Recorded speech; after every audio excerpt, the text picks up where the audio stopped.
Good morning, ladies and gentlemen. Yes, I did say good morning.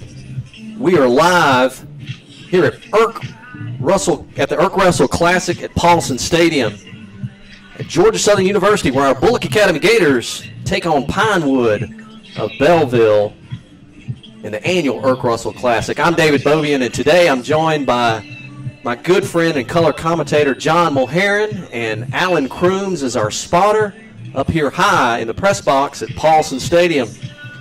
We're excited to be here. This is the first game of the annual Classic and representing Bulloch County. This is the first time a GISA school has played a game in this historic stadium that was built by Irk Russell, the legendary coach here at Georgia Southern. This may be the only time that some of our student athletes will be able to play in a D1 stadium, and it's happening only a couple miles from Bulloch Academy. The team, the community, the school, gosh, we're all so excited to be here in front of this great crowd early this morning. Last year, our Bulloch Academy Gators finished the season in playoffs and finished with a 6-5 record. Pinewood didn't have a good year, but finished at 2-7. But add drama, you got this rivalry. And last year, Seth Bryant kicking that field goal, we were winner 45-42 there in Belleville in the final seconds. With our arch rivals, it's just you never know what's going to happen. John, we welcome you to the broadcast. Thank you for being here today. I know we've got a lot of people already watching us on the YouTube, on the internet, and thank you for being here, John. Well, I hope they're not watching us on YouTube and the internet, because that's pretty difficult for them to do their day. But hey, listen, they're listening in, and that's great. Hey, this is going to be a great football game. I know these kids are excited. They've been beating on each other since last spring, and all this summer they're ready to hit somebody else, and it's going to be a lot of fun out there today. Our new coach, Pat Collins. Pat has been in Bulloch County for a long time. He's our athletic director here at Bulloch Academy, and we've got some new coaches on board.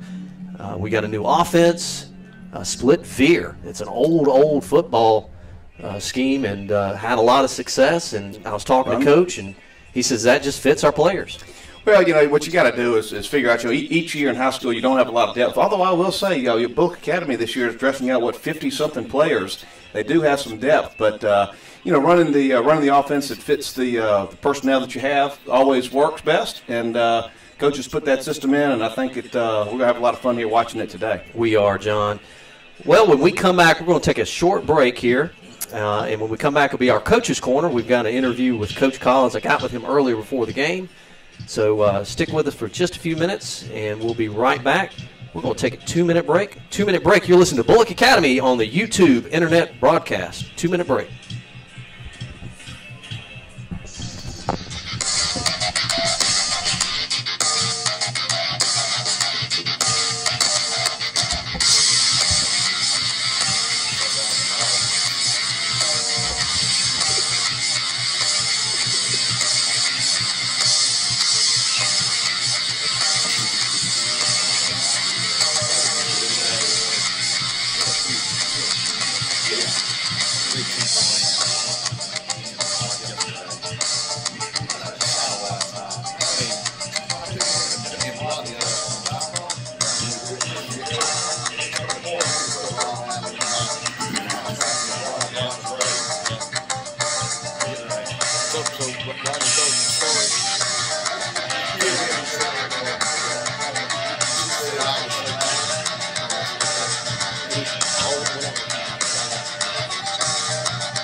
And welcome back to Paulson Stadium for the Irk Russell Classic.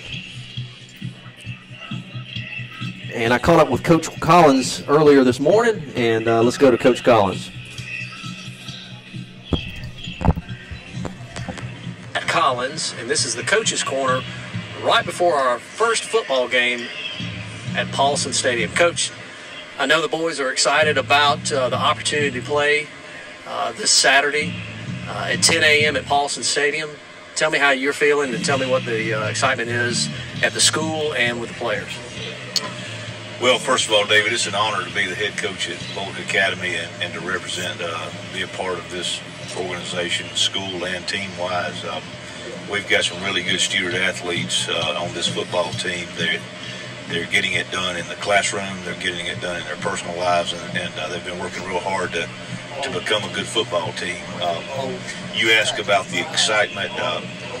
Anybody from this area knows the impact that Coach Russell had on this community and that Georgia Southern football has had over the years on this community.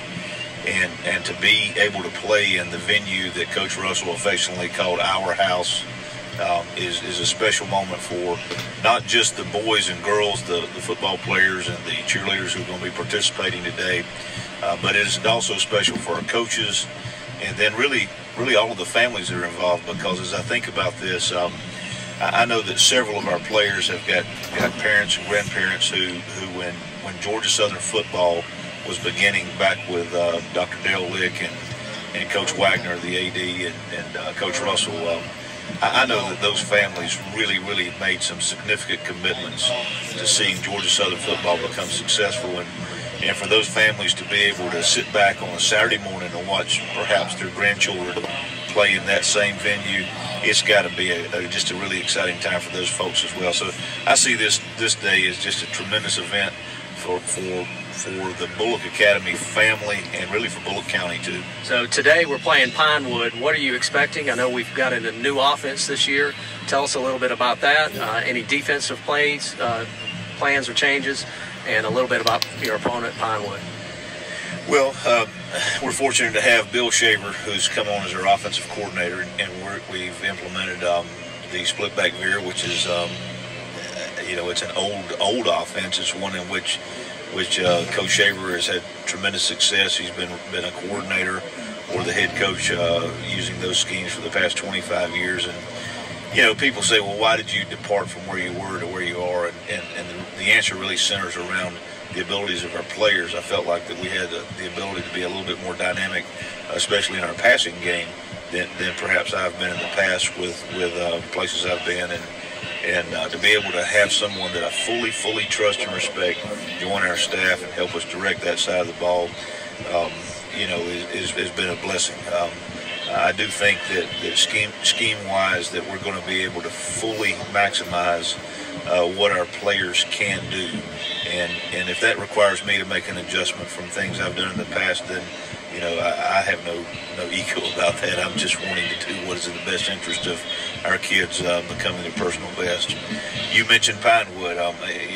Bulloch Academy, Pinewood, those names go hand in hand. And when the two schools get together, it doesn't matter what disparity there may be in talent on either side. It's going to be a good old-fashioned rivalry-type atmosphere, rivalry-type game. Barbara Connor, who's been at Bulloch Academy for many years, she said this often about the boys and girls from Pinewood and Bulloch Academy. She said you either hate them or date them.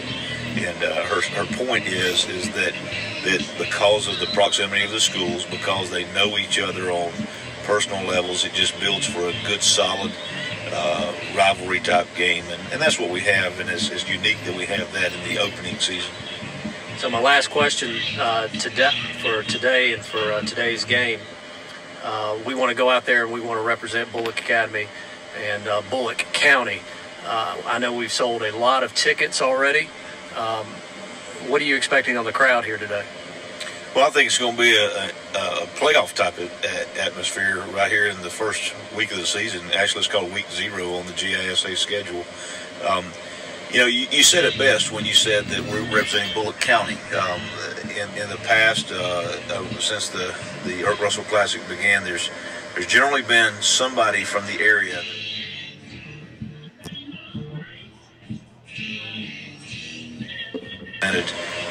Bulloch County. It could have been Statesboro in the past, or I think Southeast may have been in a time or two. But this year is Bulloch Academy, and I'm very excited about our opportunity to get out on a large platform and to play in the place, again, that Coach Russell affectionately called our house. And when we say it's our house, and to me in Bulloch County, that means it's not just Georgia Southern's place that they take pride in.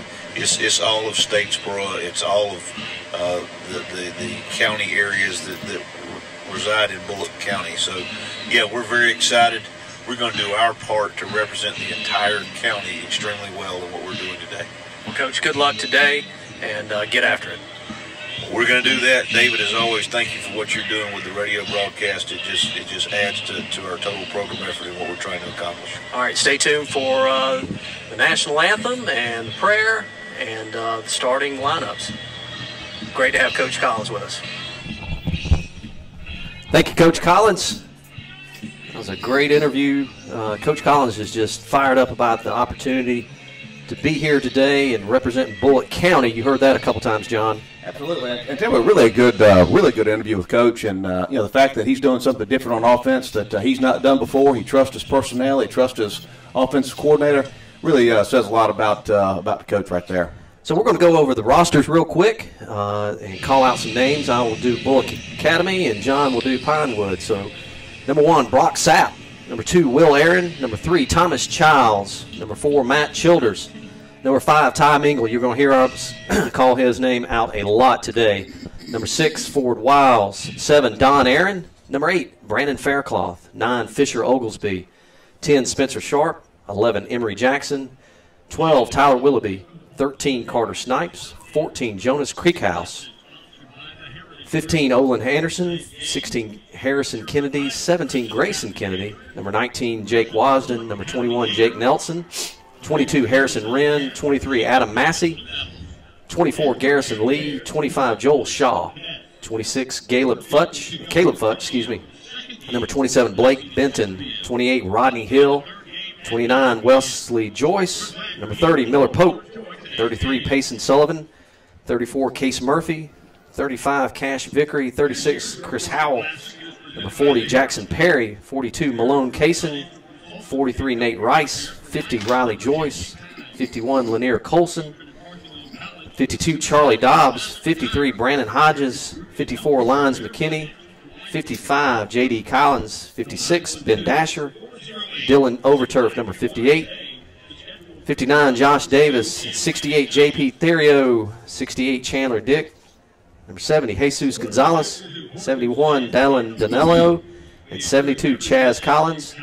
Lisa Houghton is the head of school. Holly Greason is assistant head of school. Pat Collins is the head coach, along with Bill Shaver, Ronnie Hodges, Will Collins, Eric Dodson, Chance Cofield, Michael Sumner, Chris Bishop, J.P. Padilla, Reed Ford, Seth Connor, Matt Thrift, Dante Studstill, and Cam White. That's a big roster there, John, for Bulloch Academy. Hey, it's a mighty big roster, and good to see you got all those coaches, too. Big coaching staff there. Pinewood doesn't have quite as many players. Pinewood Academy's got 31 players they're going to dress tonight. They got 4 seniors, 8 juniors, 12 sophomores, and 7 freshmen. They're a little bit, they're not the most senior type of a group, but you got 31 guys. You've got number 1, Lake Dasher. Number 2, Wade Durrance. Number 4, Evan Belding. 5 is Mason Schumann. Number 8 is Grayson Swindell. Number 9, David Friedberg. 10, Galen Rogers. 11 is brother Joshua Rogers. 13 is Mick Wasson, son of the coach. And we have the National anthem right here.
John, the national anthem, we didn't see anybody kneel, did we?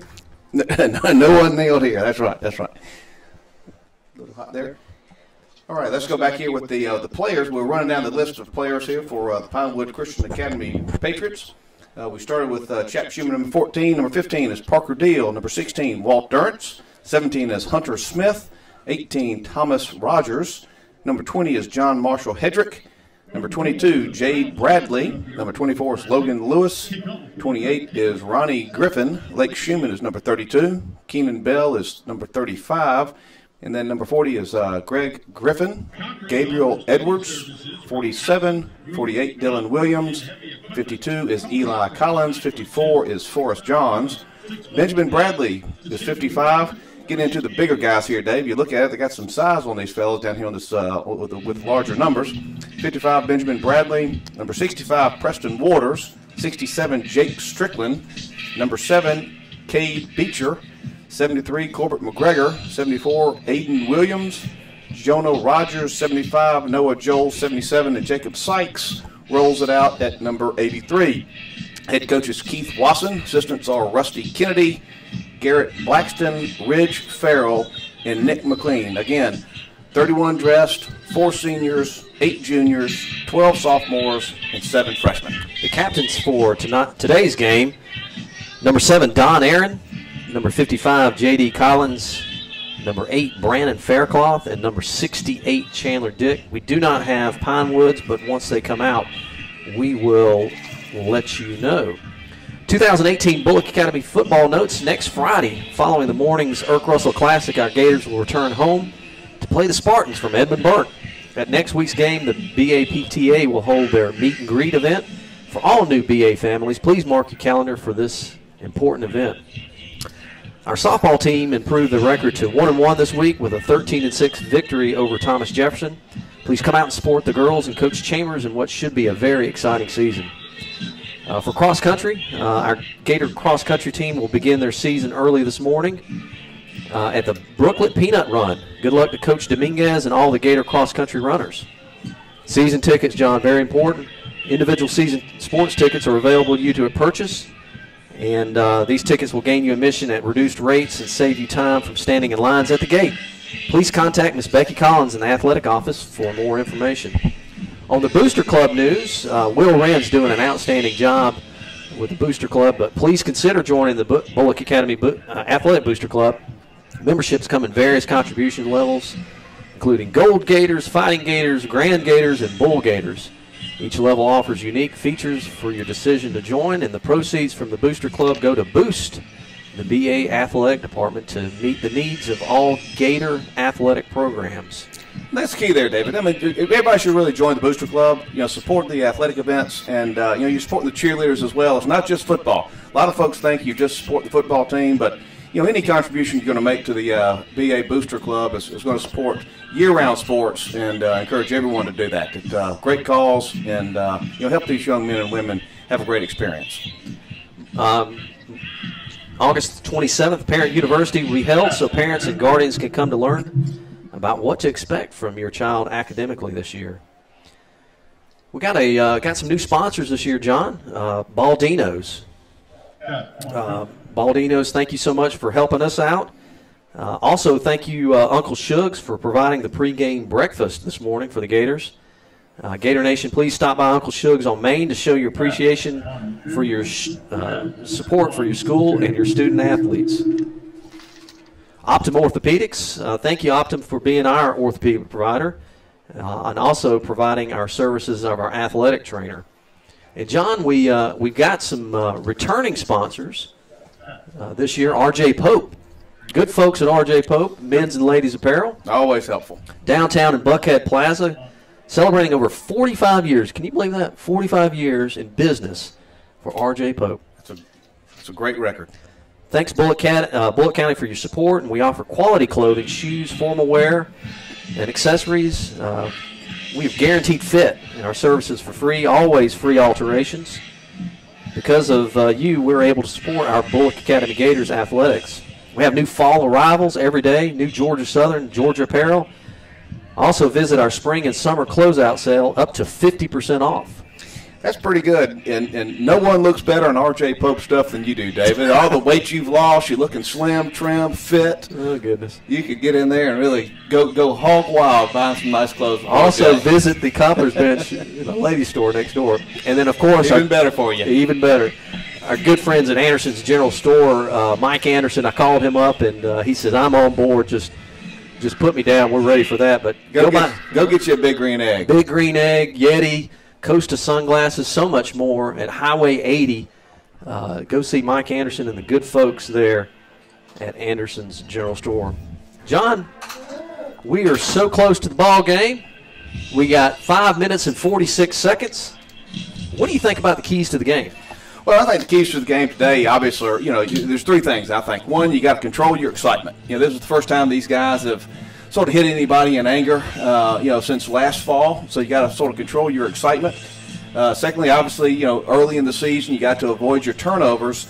And then third, play with discipline. And so sort of going back to the excitement, no uncalled for penalties. Don't give them a fifth down. Don't extend drives for them. You just really got to be on top of your game. They're going to be excited. They want to go put a new mark on their helmet. So you got to control their excitement.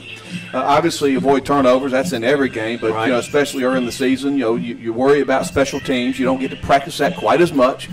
And then certainly, you play with discipline. You got to play assignment football. And both of these schools are going to run the football a good bit. So as you look into the defensive secondary, these guys are going to come up and run support. And when they do, they're going to be a little susceptible to the play-action pass and wheel routes. So I think that's something we need to look for today is to see if those defensive backs can play with discipline, play their assignments, and not get sucked in on the on the play-action pass and wheel routes. So the captains are coming out on the field. We're trying to get the numbers off of Pinewood to let us know. Our spotter, Alan Crooms. We got a full crew up here today. We do.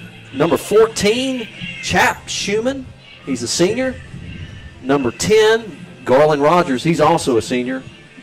It looks like number 24, Logan Lewis, senior. And number 32, Luke Schumann. Of course, our captains, we've already called them out, but we'll call them out again.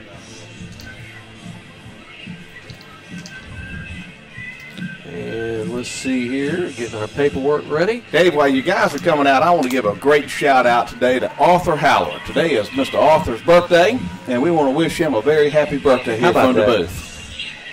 Mr. Arthur's been so important to this school, and last night, John, they announced the Cornerstone campaign. We've raised almost $4.4 million of the 5.6 or 5.2, almost 72%. So big announcement last night. You read that in the Statesboro Herald today. That's really impressive. 72%. And, we finally went public with the campaign. And typically in fundraising, you want to have at least 75%, 80% Correct. Of it. Secure before you go public. And we did that last night. So. That's a great testament to the families of Bulloch Academy and the folks here at Bulloch County. Great testament to the support this school receives. So the captains are at midfield, and so Bulloch Academy will be on the home side. We are the home. We're in our green jerseys, our gold pants, gold helmet, a brand new look for Bulloch Academy. Pinewood is in their white jerseys, green helmets, green pants, and we're here at the coin flip. I'm going to call heads, John. What do you think? You always call heads. And we'll see who has the opportunity. Coin is up. And we'll find out in just a second.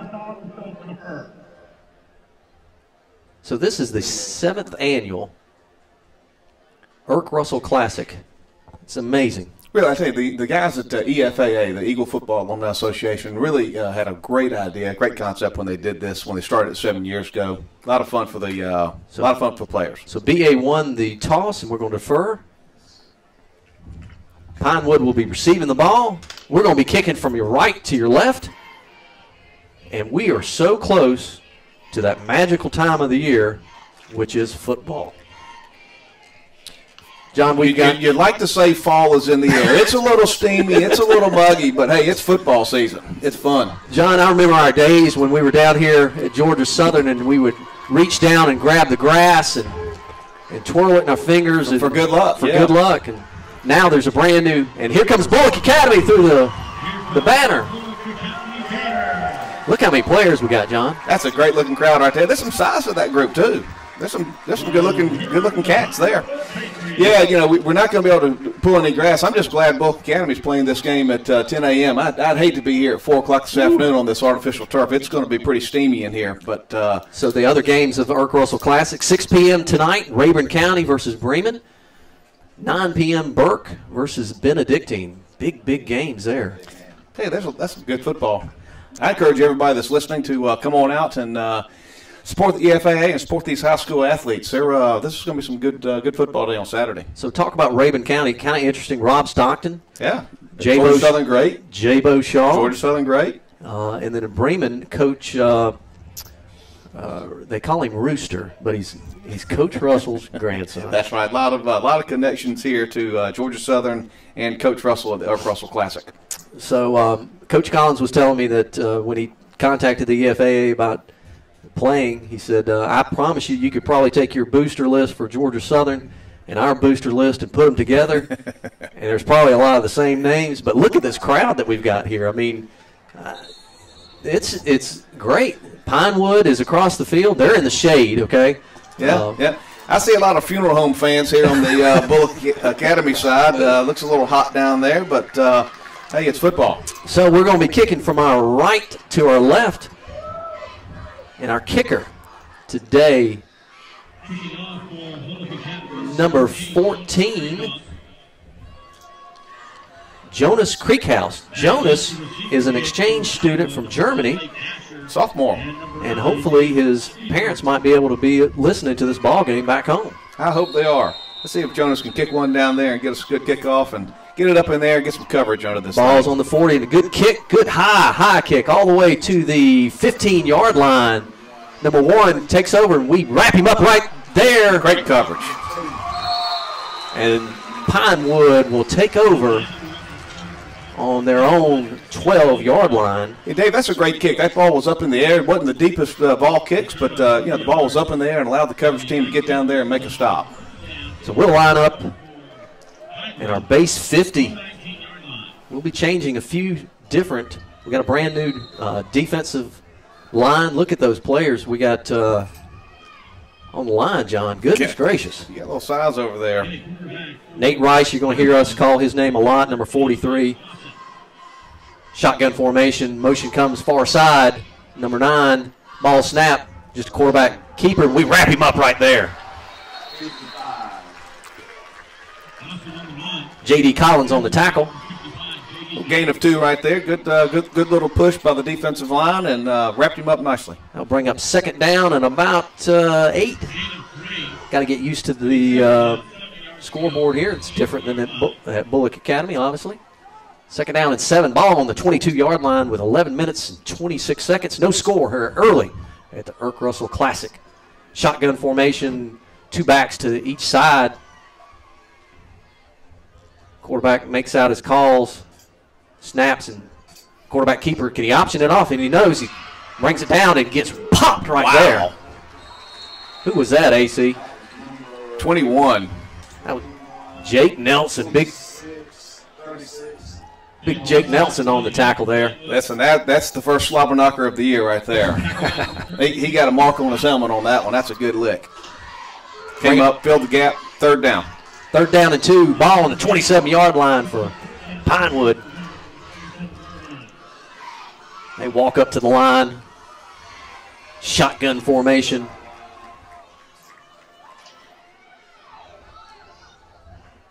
Ball snap. Hand off straight to the running back, number 10. He gets good and the first down. Got the edge right there. Defensive end got sort of sucked in and trapped in there and lost the edge. Lost containment. Garland Rogers on the carry. And Will Aaron on the tackle.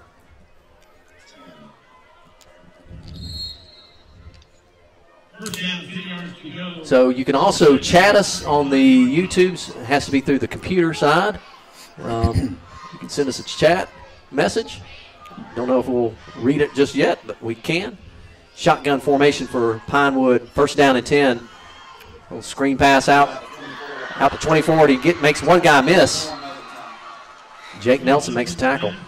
Hey, pretty good formation. I'm sort of liking the way the Pinewood's lining up. They've got multiple sets and really got the ball out there quickly to his flanker. Good gain on first down. Second down and about 2. Ball on the 43-yard line. 9:45 in the first quarter. Pinewood comes up to the line. Same shotgun formation. Looks like we'll see that all day long. Yeah, but he's got multiple sets. He's really doing a nice job with his running backs. Motion this way, shifts the running back. Quarterback keeper pulls it down. He gets the first down. Ball's out. Did we get it? He got the first down. Pinewood is indicating they got it. They're fighting underneath the pile right now. Let's see. BA ball. How about that? Good pop over there. Don't see who made the hit, but good pop right there. Quarterback has the ball. Here's the replay on it. We actually have a replay, John. How about this? We got a penalty on the. A little too much excitement, I think. Post play. So we'll see what the penalty is for. That was thrown mighty late as the teams were sort of passing by the referee. So the white hat. So dead ball foul, unsportsmanlike conduct against Bulloch Academy will back them out. Be first down for Bulloch Academy. So Fisher Oglesby will be our quarterback today coming in. He's a portal transfer, John? Yep. Heard good things about him.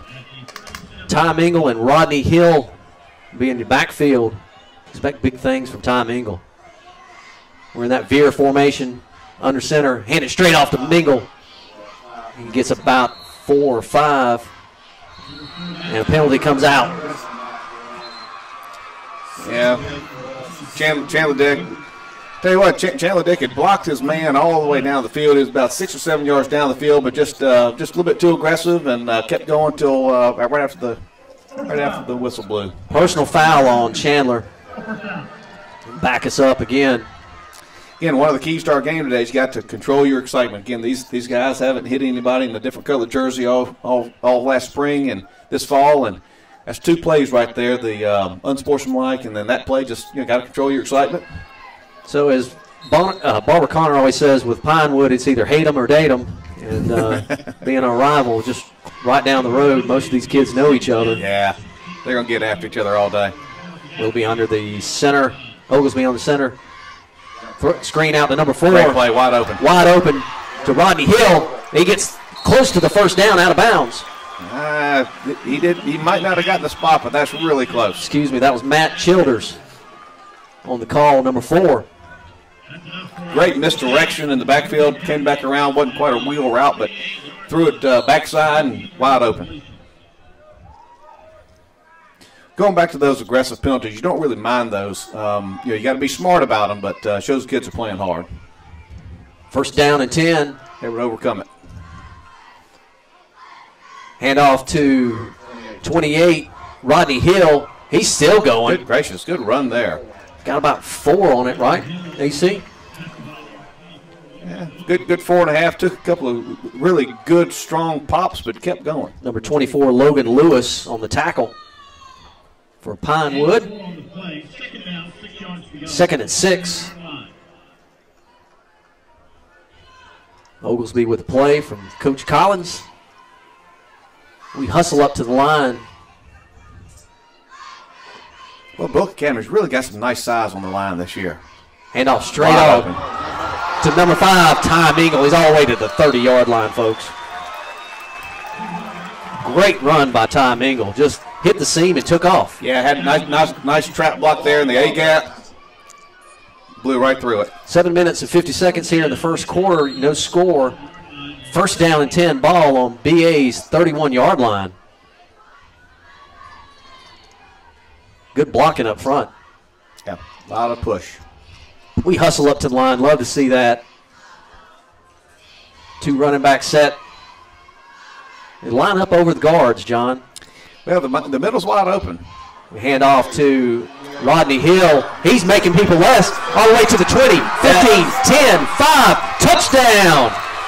Again on that, That's a 31-yard TD scamper by Rodney Hill. And that was all on Rodney Hill. He got stood up a yard behind the line of scrimmage and spun, took off down the sideline, untouched after that.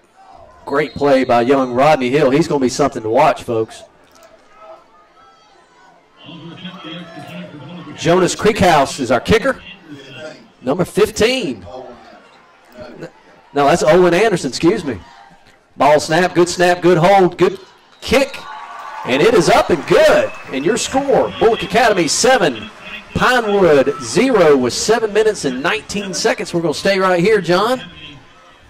Tell you what, that's a pretty impressive drive. You overcame 2 penalties, 2 significant penalties there. Big pass play, got you out of trouble, got you the first down, got it, it was second down and 18 and got the first down and really just sort of put the hammer down with the offensive line and really ran that ball well. So let's, our 2018 football cheerleaders, seniors Tori Bishop, Morgan Childs, Mary Claire Duggan, Brandon Howard, Samantha Joyner, Lizzie Culver, Anna Massey, Victoria Maxwell, Betty Bird Newton, and Laura Walton. Our juniors, Emmy David, Kate Fortune, Audrey Hodges, Anne-Marie Merrill. Sophomores, Lauren Lanier, Isabella Toms, and the freshmen, Avery Beaubien, Katie Cowart, Beverly Hopkins, Lauren McKinney, and Tressa Roundtree. Kim Burnett and Caroline Burnett, Courtney Burnett, are helping out on the coaches. Looking good down there, girls. And they work just as hard. They do.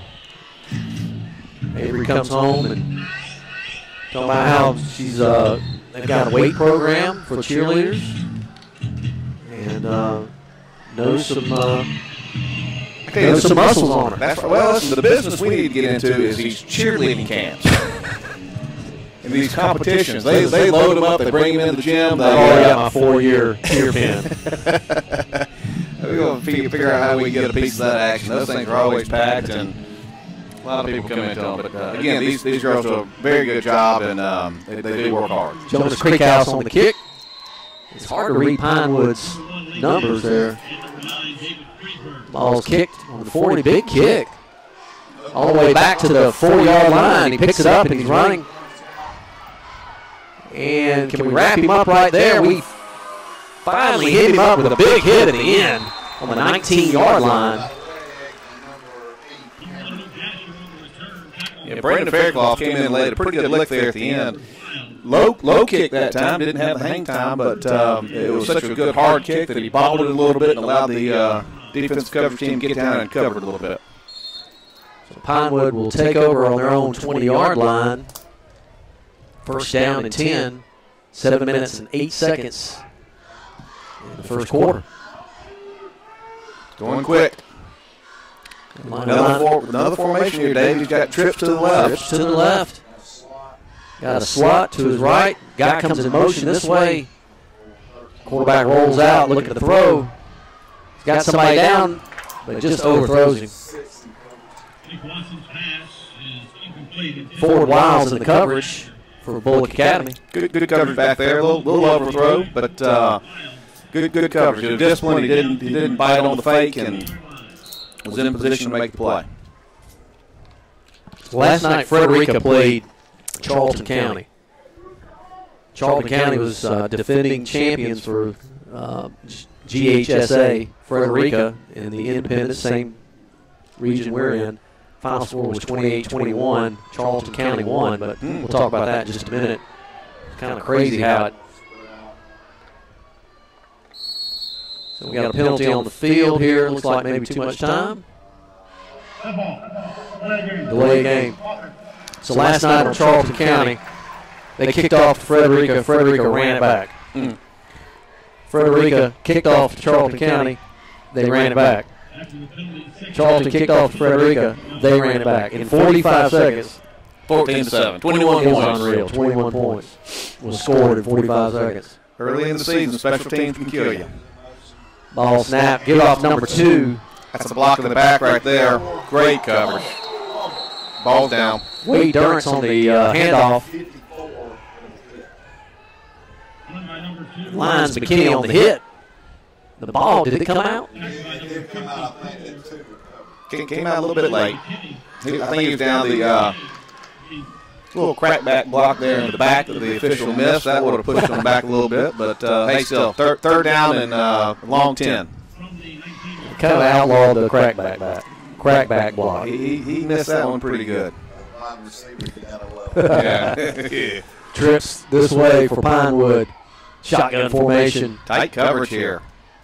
Ball snap. He rolls out this way. He's looking to throw. Interception. Oh, yes, sir. Great break on ball there by Jake Nelson. Great break. Almost had that one. And they'll bring him on the punt team for Pinewood. 4th and 10. Boy, that was one step away from being six to the house. Matt Childers is back on his own 50-yard line. We'll see. You never know about early season punts here, John. That's right. I tell you, special teams, you don't know what you're going to get you. Honestly, you just don't get to practice it enough. Number 22, Jade Bradley. Yep, a little confusion there on Pinewood. They have to take the timeout. They take a timeout. That's important. So, John, another keys to the game. I mean, we have got 50 players. They've got, would you say, 31? They've got 31. 31 yes. On the roster.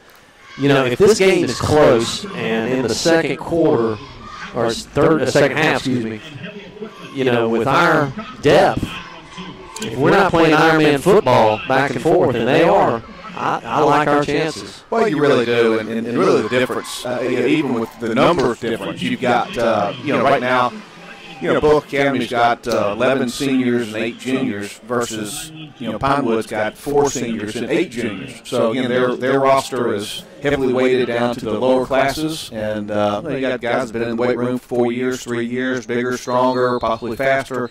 So it certainly pretends to, be to Bulloch Academy's advantage. We'll see that. Hey, football's football. Yes, it is. So they're back to punt here.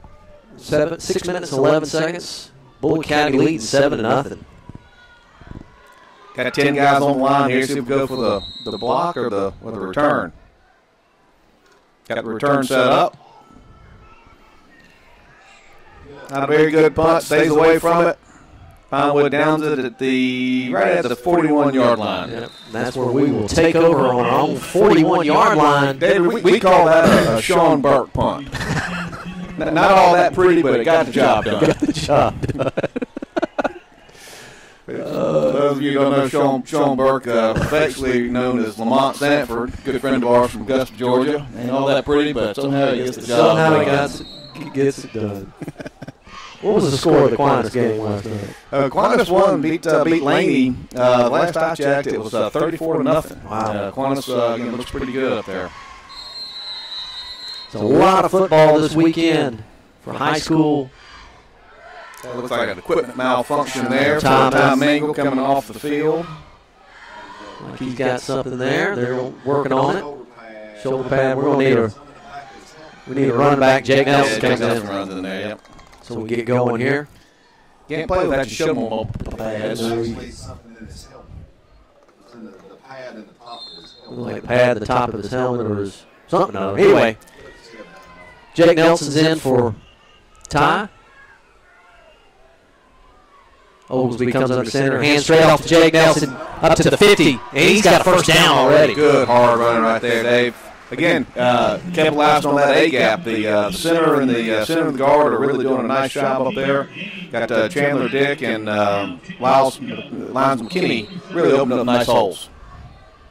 Chandler Dick is over 300 pounds. He was a transfer from Statesboro.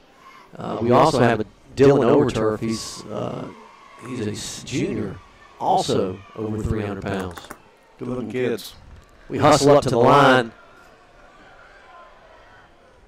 2 running backs in the backfield. Like I said, they're over the guards. Hand off straight to Ty Mingle. He gets about 6 or 7 on that. Tell you what, Pinewood may have to change that up a little bit. I know they're shading the eye right there, but the middle is wide open, and you've got those big horses up in front, center. Chandler Dick making some room for them. That's going to be there all day unless they change that. So, folks, when we're talking about the Veer offense, the 2 running backs are lined up over the guards. Of course, the center, the 2 guards are lined up straight in. but they can shift them. They can go in each one of the gaps. They can also line up a little bit deeper or a little more to the tackle side, just depending. We got somebody coming off the field here. It looks like Matt Childers. Matt Childers is coming out. They White Hat asked him to come off the field. Maybe he's got something going on here. Anyway. Well, what we have is these little bandanas that they're wearing that the officials are making them take off. That's right. Hand off straight to Ty Mingle. He gets the first down and then some. Yeah, once again, Dave, straight up the middle. Nothing fancy. Wide open there. Good blocking. You had Chandler Dick is, just blowing them out up there. So Don Aaron has had a little medical issue, and he's not starting today, but Fisher Oglesby's doing an outstanding job in his replacement. And hopefully we can get Don healed up. Yeah, you really want Don, but hey, he's come in, he's playing well, and golly, Dave, you and I can run through those holes. Even Allen over here. Yeah. Come up to the line under center. Go to the back for a pass. There it is. Wide open. He's all the way to the 18-yard line. Is that right? Yeah, 22, 4 miles. 6. Yeah. We're still trying to get used to the numbers, folks. Bear with us. Early in the season. Anyway, good play call. Keep running up the middle, and then you swing one wide, and they just don't have everybody there for it. Play comes in. We hustle up to the line again. 2 receivers to your right. Ball snap. Straight up to Rodney Hill. He makes 2 guys miss and falls down. Oh, my goodness. Boy, that kid's got the moves. He has got a spin move. He got popped, spun off of him, and then fell forward. So good football skills there for Rodney Hill. And Rodney Hill is a freshman. Yeah. Somebody said he hadn't played football since 6th grade. Don't know where he's been. He's a good-looking specimen, too. 3 minutes and 22 seconds. 7-0. Hand off to Ty Mingle straight up the middle. Oh! Gets the first down. Number 13, Nick Watson made the tackle. Excuse me. Allen says might need to buy him offensive dinner tonight. Offensive line. We're on a 4-yard line. First down and go. First and goal. Great Greyhound bus could go through there untouched. Way these guys are blowing them out. Yeah, looks good. We come up the line again. 55 and 58. There's nobody over the center. Having to do a reach block. Hand it off to Mingle. Touchdown.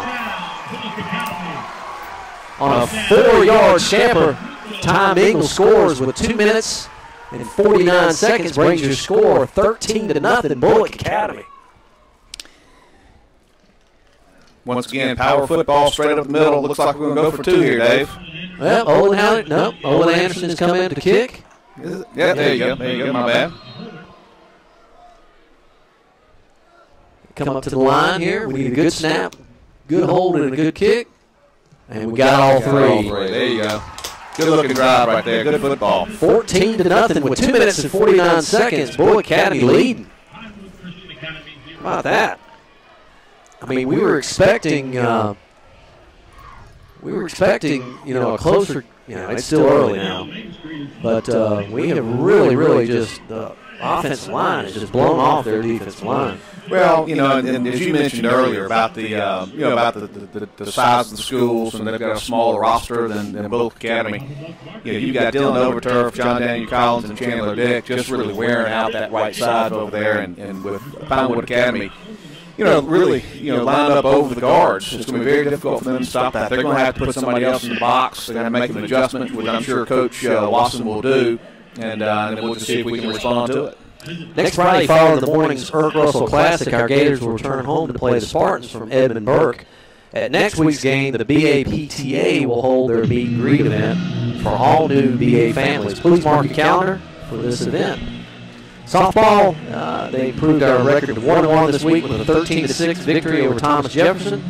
Please come out and support the girls and Coach Chambers in what should be a very exciting season. We'll get those a little bit later. Crickhouse back to kick. He's been impressive already. Ball's on the 40-yard line, kicking from your right to your left again. 2 minutes and 49 seconds. Bulloch Academy lead 14-0. See Don Aaron down there throwing the football a little bit on the sideline. We'll see if we see him. Big kick again. Look at here. All the way down to the 8-yard line where Pinewood catches it. He's all the way to the 30-yard line, and big stick right there. 18.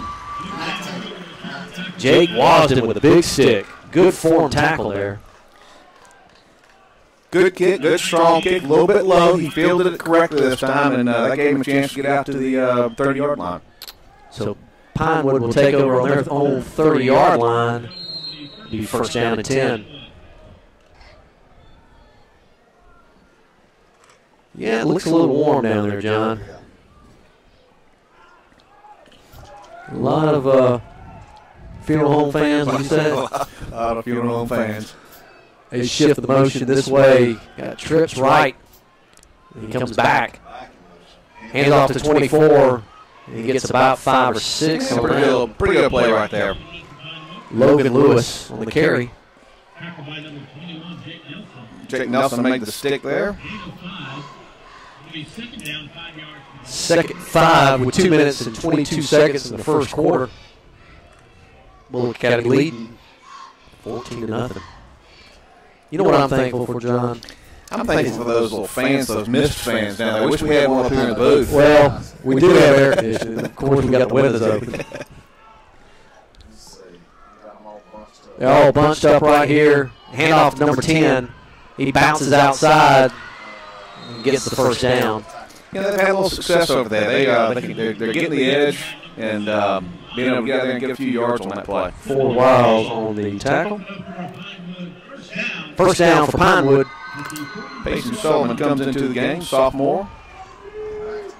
Hey, back to the line, trips right. Hurry up offense here. Toss sweep, big running back. We straight out. Big tackle right there. Rocksap really comes up and lays a lick. Number 10, Garland Rogers, big senior for Pinewood. Good looking kid.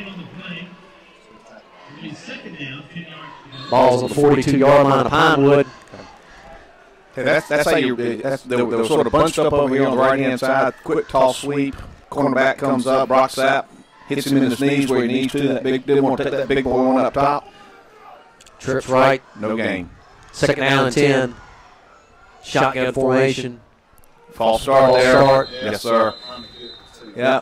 Number 2 was out there, had Ford Wiles on the coverage. Yep, had Ford on an island. Everybody was bunched up to the right, tried to get it out there to him quick, and number 2 was just a little bit too anxious, and 5-yard penalty. You know, that's a good play for Pinewood because if he makes Ford miss, he's wide open and gone. Yeah. Good formation. They had him out there on an island, but we'll have to watch out for that next time. I'm sure coaches have seen that and may get somebody over there and roll over Will Aaron or something and get some help. Same formation. Yep. I bet they run the same play again. They saw it wide open. I think he started early again. He did start early. Pump fake. Big throw all the way down the field and over. Good coverage by Ford. Yeah. Good defensive line pressure there. Broke down the pocket. He had to step up in the pocket and get rid of it a little bit quicker than he wanted to, but I do think Ford had coverage on him anyway. Third down. About 15. That league procedure play always comes back to hurt you here. We'll see if we can stop them and use that extra 5 yards to our advantage. Ball's on the 37-yard line for Pinewood. Trips to the left. Pinewood walks up to the line. Shotgun formation. Quarterback out pass rolls out to his left. Throws downfield. Wide open for the first down. Got him right there in the seam, Dave. You're playing cover 2 back there, and he found a nice little seam, sat down in it, and great pass and good pickup. Lake Dasher on the catch. I didn't catch who made the tackle there, but probably Ford on that side. They seem to be going to the left. They roll out to the left and throw to the left, John. Yeah, I think the quarterback's a little bit more comfortable over there. Pinewood walks up to the line again. Got a ball up here. They have a little success, a little momentum. Let's see if we can stop them. Hand off to Rogers right up the middle. And we wrap him up, he might have a gain of 3. J.D. Collins on the tackle. Also Nate Rice, number 43. Big Chandler Dick coming in, number 68. Yeah, they have a little success up the middle there, and Garland Rogers is a big kid, 5'11", 205, runs hard. And that is the end of the first quarter with your score. Bulloch Academy 14, Pinewood 0. 2018 cross country, our Gator cross country team will begin their season early this morning at the Brooklet Peanut Run. John, did you get out there to the Brooklet Peanut Run today? I can't wait to go. I'm right after this game, Dave, and we'll go down and get some peanuts. At the Gator cross country runners. Good luck to those, Coach Dominguez. Individual season tickets are available. Like I run. Individual season sport tickets are available for you to purchase. These tickets will gain you admission at reduced rates and save you time from standing in lines in the gate. Don't want that. Please see Becky Collins at the athletic office. If you hadn't joined the boosters, please go ahead and do. Will Wren's been doing an outstanding job. Different levels, Gold Gators, Fighting Gators, Grand Gators, and Bull Gators. Each level offers unique features for your decision to join. Proceeds go to the Booster Club to boost the BA Athletic Department. Mark your calendars now for Parent University. That's August the 27th, folks. August 27th. Parents and guardians can come learn about what to expect from your child academically this year. We want to thank Uncle Shuggs, Stacy Underwood. Thank you so much for providing the pregame breakfast this morning. It was early for these guys. And Gator Nation, please stop by Uncle Shuggs on Main to show your appreciation for the support of our school and student athletes. Also, Optim Orthopedics. They're just all around just awesome sponsors and providing our services for our athletic trainer. All right, 2nd and 5 from the Bulloch Academy 42-yard line. So there now, Pinewood's going from your right to your left. Shotgun formation, a little motion again, leaving early.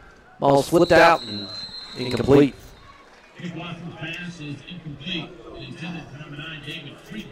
David Freeberg on the attempt. Just a low throw there, John. Low throw. I really like the way he gets the ball out of his hands quickly, though.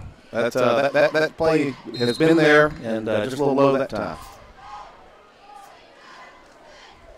I want to thank Colin Lacey. Colin has done an outstanding job, John, helping us out, getting set up. Been very, very helpful. Couldn't have done it without him. No, we could not have. Shotgun formation, handoff straight to Rogers again. He's just a bowling ball, John. Boy, he's 205 and he runs hard, but that's going to be a little bit short. That's going to be 4th down and 3 from the 39-yard line. Looks like they're bringing on the punt crew, John. Yep. You know, that's something right here, being down 14-0. I mean, yeah, it's early, still early in the ball game, but I don't know if I would have. I might have gone for it, but. Yeah, you know, you're 4th and 3 here. You're on your 60-yard field. Bulloch Academy not stopped them yet. Make them go 80 yards here. Yeah, I'm trying to pin them deep. Yep. Matt Childers back. BA looks like they're lined up all sides. Coach called the timeout. Great timeout right there. That was going to be offsides. That was going to be automatic first down. Good call there from the coach. Punter for Pinewood, number 22, Jade Bradley. If you hadn't been to Anderson's General Store, John, and I know you have, you bought that big green egg. Have you got your big green egg yet, John? You know, I've not gotten a big green egg. You know, it's so easy to cook on. They're so great, but I'm all stick burner. I like to play the fire. So I've got a big green egg, and my buddy to my left, Alan Crooms, has got a big green egg. And folks, if you're looking for one, along with Costa sunglasses and Yeti coolers, and gosh, you can get your ryegrass, because I know you want to plant rye this year, John, in your yard and turn it green. There's all types of things for your hunting supplies. You got some great-looking stands out there already, and you got trailers, you got golf carts, just about anything you need to get there at Anderson's. Go see Mike Anderson there at Anderson's General Store on Highway 80, just past Lowe's, and you know where it's at. Great supporters of Bulloch Academy. Also, R.J. Pope next door to my office downtown. And we'll read that in just a minute. Okay, all right, they've come back. They're not going to punt. They've come back. We've got the defense back in. 4th down and 3. Shotgun formation again. They pulled that right guard. He's going back to throw. Number 13 winds up, and it's incomplete. He's wide open. Hey, that was a great play. Fake to the fullback, pulls them in. Just couldn't bring in that pass. So it'll be a turnover and downs. We'll take over on our own 39-yard line. And we're going left to right. And your score is 14-0 with 11 minutes and 6 seconds here in the second quarter. Nice sustained drive here. Make that hurt. We hustle up to the line. That veer offense, quarterback under center, 2 receivers out left. Oglesby takes the snap, hands it straight off the top. He runs over 2, 3, still pushing. Number 2 tried to tackle him. 9-yard gain. Hey, great trap block there by number 55, J.D. Collins. Really got the linebacker, got him turned in, opened up that hole for him. He's second down and a short one. Ball on the 48-yard line for Bulloch Academy. Dave, I want to add it up, but I think we got close to 800 pounds over there on that right-hand side. They're blowing open some big holes. And that is the Georgia Southern math, John. Yeah, you got 2 300-pounders and close to 2. So we got a timeout, Bulloch Academy. And there again, folks, John Mulherin is joining us on color. And, of course, he's going to be invited to every game at Bulloch Academy to do this again. He may be able to come in and help us out from time to time. Glad to do it. But let me tell you, he's got some big shoes to fill. Philip Brandon last year was my color guy. Philip was a senior at Bulloch Academy. Now he's gone off to Clemson, and where he's actually he moved in when? Moved in yesterday, son of Gary Brandon. But Philip did an outstanding job for us, and he's actually went to Clemson to work on his broadcasting career. So the great thing that we've been able to do here with YouTube, these things are, you can go back and listen to them all you want to. But Philip has actually got, an inventory where he can show these people that he's done some stuff. So that's what we're trying to do at Bulloch Academy, get kids involved, and it's just a great experience. Hey, nothing's better than experience in anything that you do, and it's great that you had that opportunity to actually go on Clemson and try to make a career out of it. I miss Philip and wish him all the best. Second down and 1. Faked it to Mingle. Run it, Oglesby. He's sweeping out. He's wanting to throw, but he gets the first down, and they push him out of bounds. A little extracurricular activity. It looks like quarterback had a little extracurricular activity with. Yeah, guy gave him a pretty good little pop right there on the sideline, pushed him in the face, and looks like the officials called him retaliating. But we did get the first down. It's probably going to be post possession. Yeah. Let's see what the white hat. Personal foul on the offense. Unnecessary roughness. Yeah, a little too excited, but we'll still have the first down. That brings the ball back to the Bulloch Academy 44-yard line. So at halftime, folks. They're calling this second down, Dave. Yeah. Yes, they are. That's a post possession. He was out of bounds when that was called, but hey, they know more than us. It's now 2nd and 5. Oglesby under center. Mingle and Hill. Hand off to Ty Mingle straight up the middle, and they wrap him up right there. Might have got a yard on that. Didn't notice it. Let's see if they made an adjustment and put an extra guy in the box right there. They were lined up over the guards, and see if they put an extra body in there. That didn't look like the play we've been having lately. Childers brings in the play, number 4, to Oglesby. 3rd down and 3, ball on the 46, 9 minutes and 50 seconds. BA leading 14-0 in the second quarter. 2 lined out to the right. Backs behind the guards. An option. Oglesby keeps it. Can he get the first down? He's going to be close. Looks like he's going to be about a half a yard short there, Dave. I wouldn't be surprised if the Bulloch Academy doesn't go for this. We got a left-footed spot on that one. Yeah, got about a half yard to go. So I'll bring up 4th down and about a half a yard. 9 minutes and 15 seconds. Line it up behind your big center, and I'd let the quarterback run straight up behind and get this first down, a little half yard. So there's no, let's see here. There's nobody over the center. Yeah, except for the linebacker. Just this is straight up the middle. Hand it off to Ty Mingle, and he gets the first down, then some. Right off the right tackle. So when the defense is in that 40 set, there's nobody lined up over the center. And a lot of times, literally, you can take the quarterback sneak and just get 3 or 4 yards right off the bat. Yeah, could have really gotten that easy right there, but again, you've got good line play on the right-hand side, ran up the right-hand side, and got the first down by plenty. First down and 10, ball on Pinewood's 44-yard line. Same formation. Hand off to Ty again. And he is hard to break. Spun off and got an extra yard.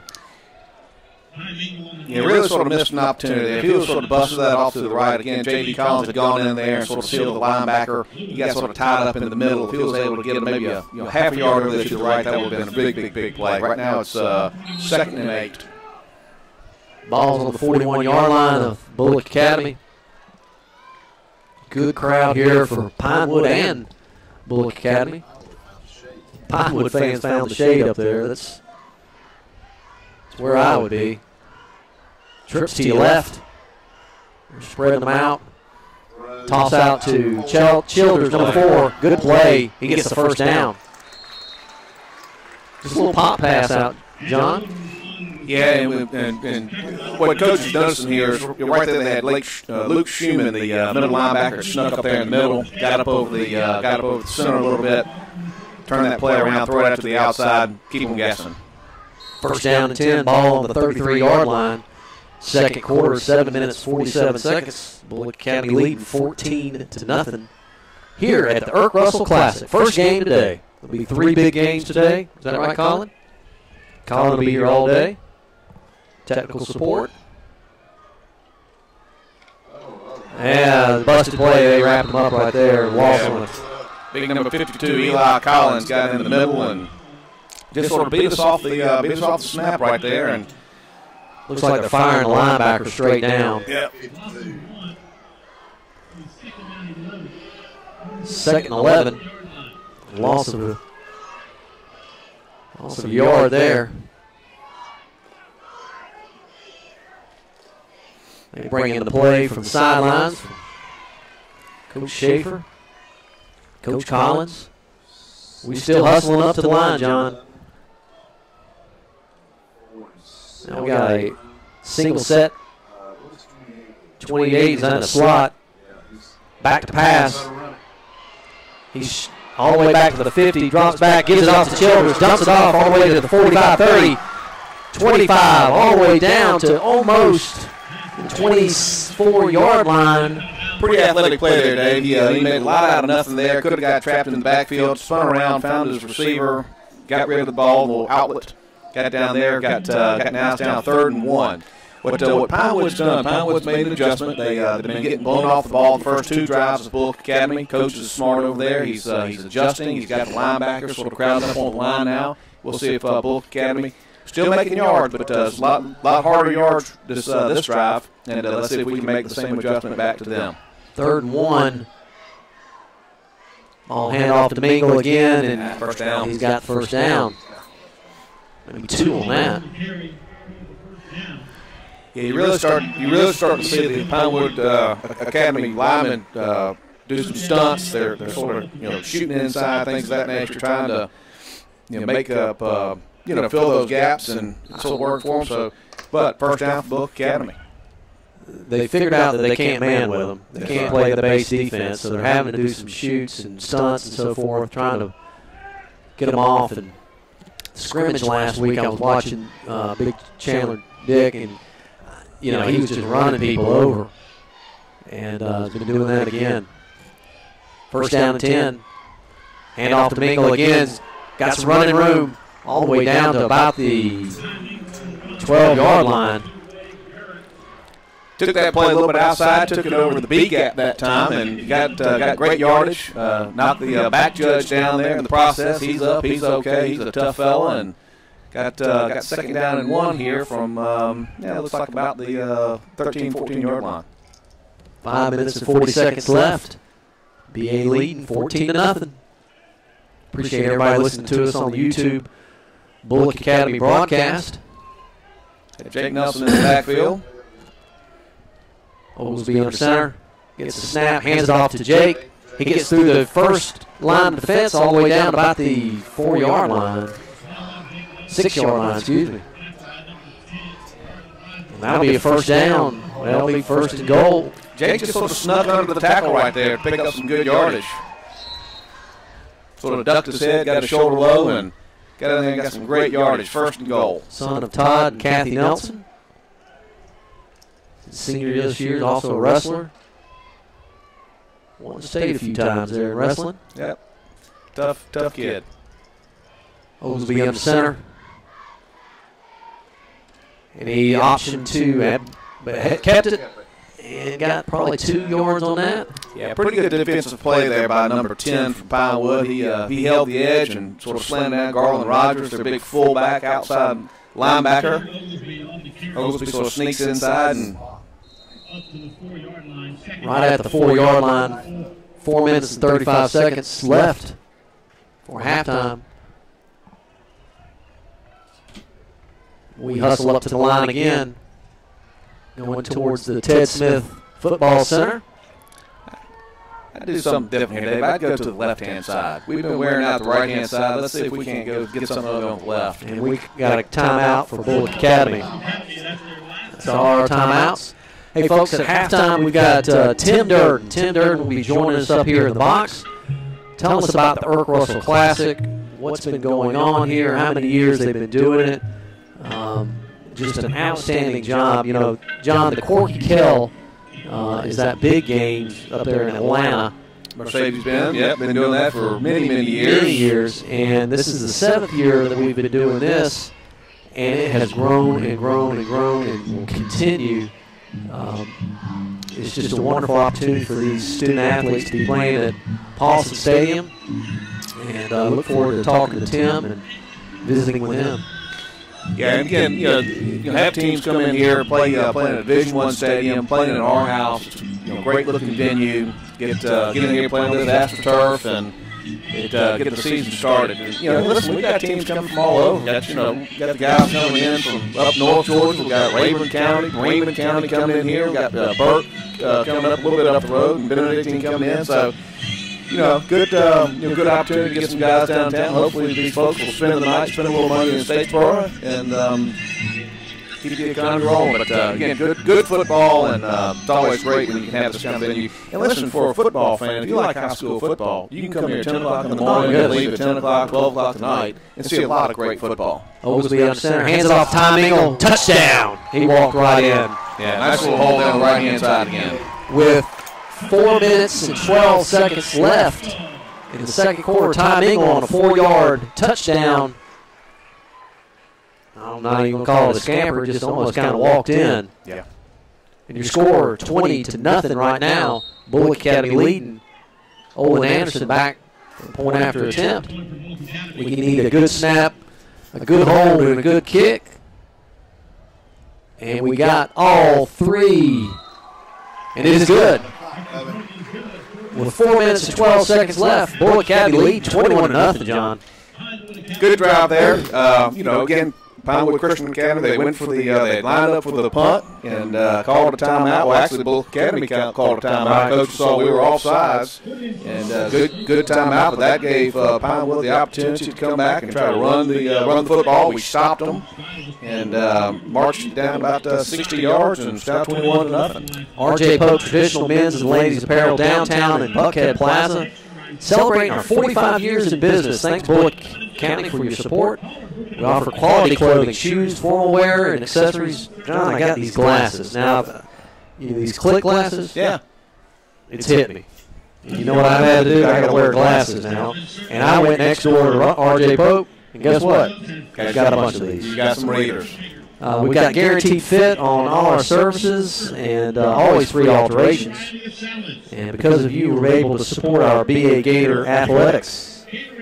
We have fall arrivals every day, New Georgia Southern and New Georgia Apparel.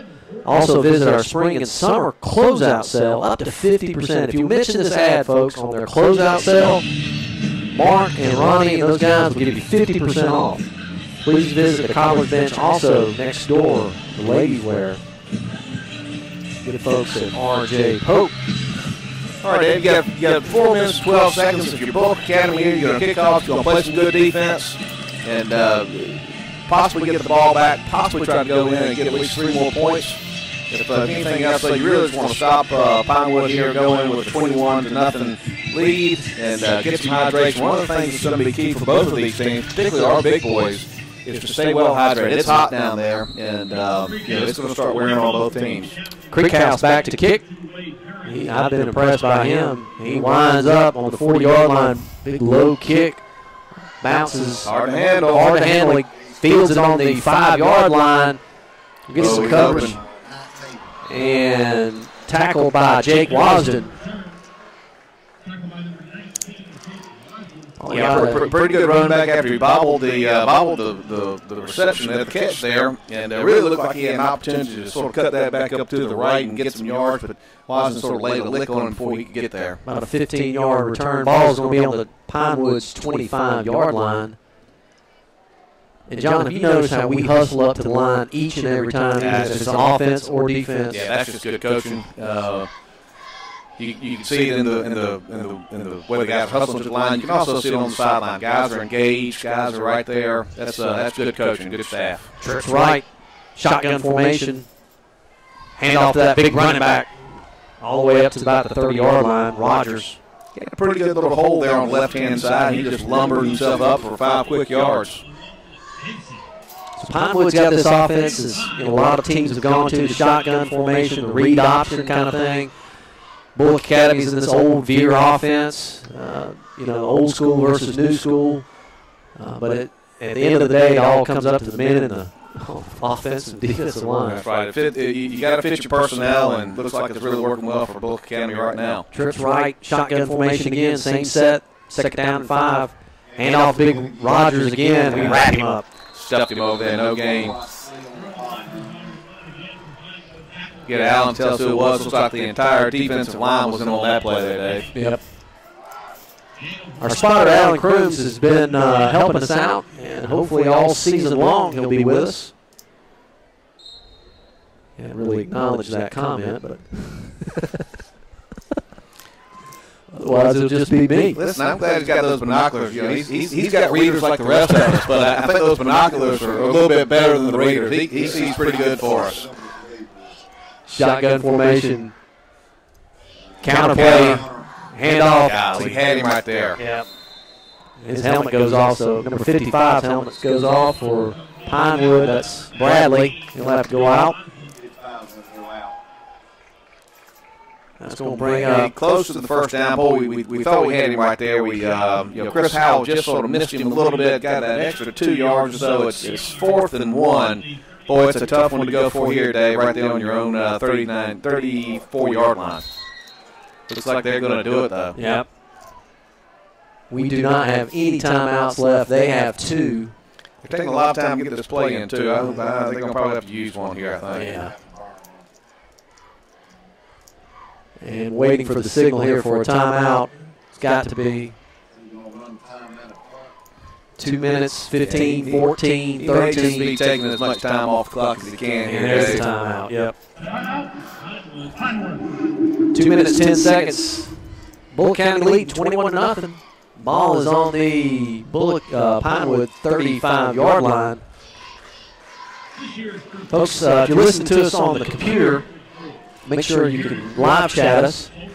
We had somebody do that earlier. If you want to talk to us, and I'll put in there Go Gators so you can see where it's at. Sometimes we get some communication back, and I can't spell, so I'll try again. Gators. You'll catch that if you go to the live chat. Well, the Gators here. Let's see what's going to happen here. Pinewood comes out. They did not have the punter out. They may have been trying to run some time, but Didn't look like the coach was huddling up with the punter on the sideline. So let's see what they're going to do. That'd be a pretty aggressive play if they tried to go for it here. 4th and 1, 2 minutes left to go in the game on their own. 35-yard line. Chandler Dick checks in. Brandon Hodges kind of bring up our big boys to see if we can stop them right up the They're middle. lined up on offense here. They're going to go for it. How about this under center? It's going to go to big number 10. You know that. They're trying to draw them off sides here. And there's the timeout. They're seeing if we could get us to move a little bit. Yeah, had a hard count on, and Bulloch Academy was very disciplined, didn't bite it. We'll see if he I'm not so sure, Dave, he ain't going to come back, though, and try to run this football. He's going to give it big number 10, maybe.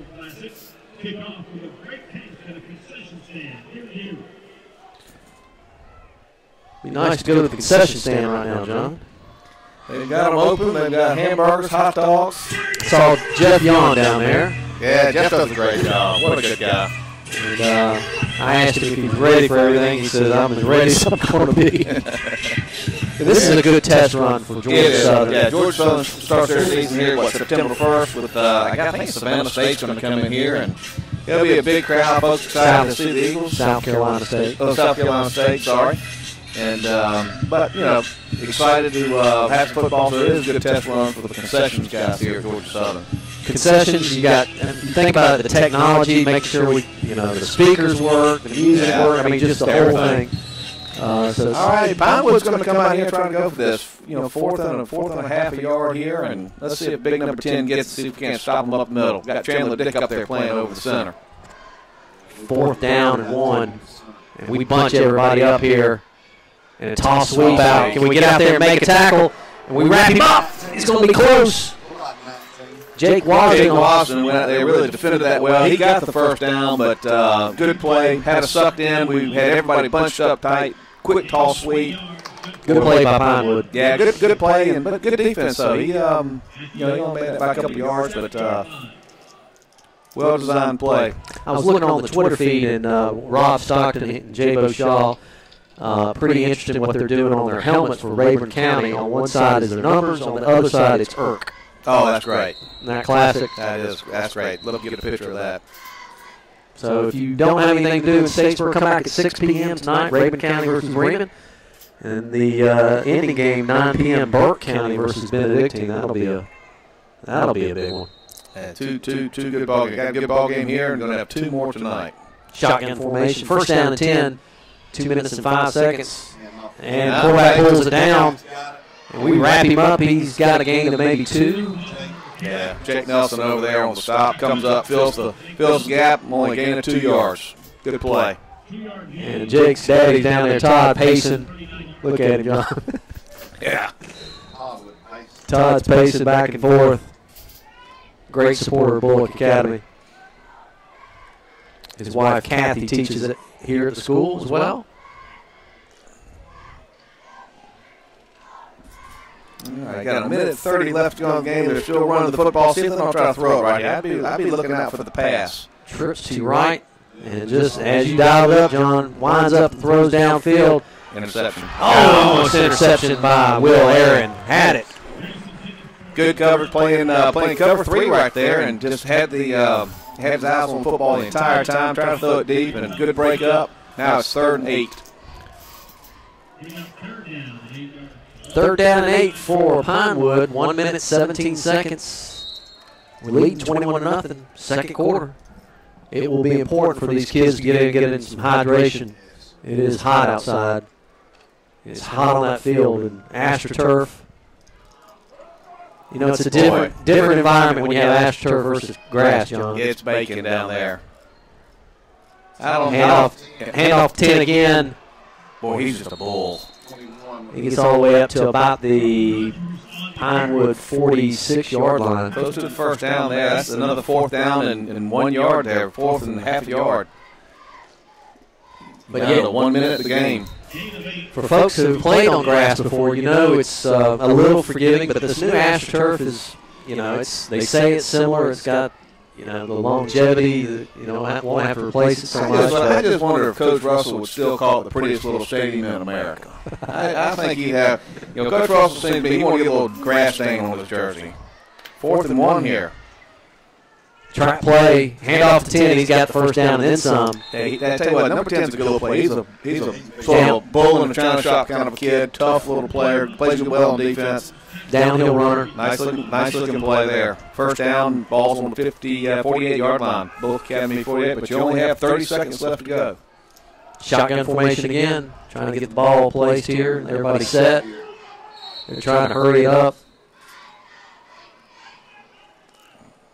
Referee actually backed him up. Yep, set the ball in 30 seconds. First down and 10. You're over there on the aisle on the right-hand side. You got man-on-man coverage. See if he doesn't try to throw it over there. Quarterback rolls out, throws downfield. Wide open to number 17. He bobbles it, and we might have intercepted it here. No, they called it down. Ball hit the ground. They're still fighting for the ball. Yeah. 17 seconds left. Yeah, great play, good pass. Had it in his hands. Kid just dropped the ball. One little extracurricular there. Tried to, wrestle around Hunter Smith, but I wouldn't be surprised, Dave. They've set that up. We're the right-hand side over there. I don't know who our defender is on the right-hand side, but he's over there on an island. You got Lake Dasher, their wide receiver, their junior, on that side, and we've got Ford Wilds over there. Looks like he's playing about 10 yards, 10, 15 yards back. Yeah, we don't need anything cheap here with 17 seconds. Yeah, the way they got them split out, we got to have eye discipline here. If you're quarterback, we brought him out of the box. He's running all the way down the field, gets the first down. Clock will stop with 9 seconds. Trying to get lined up.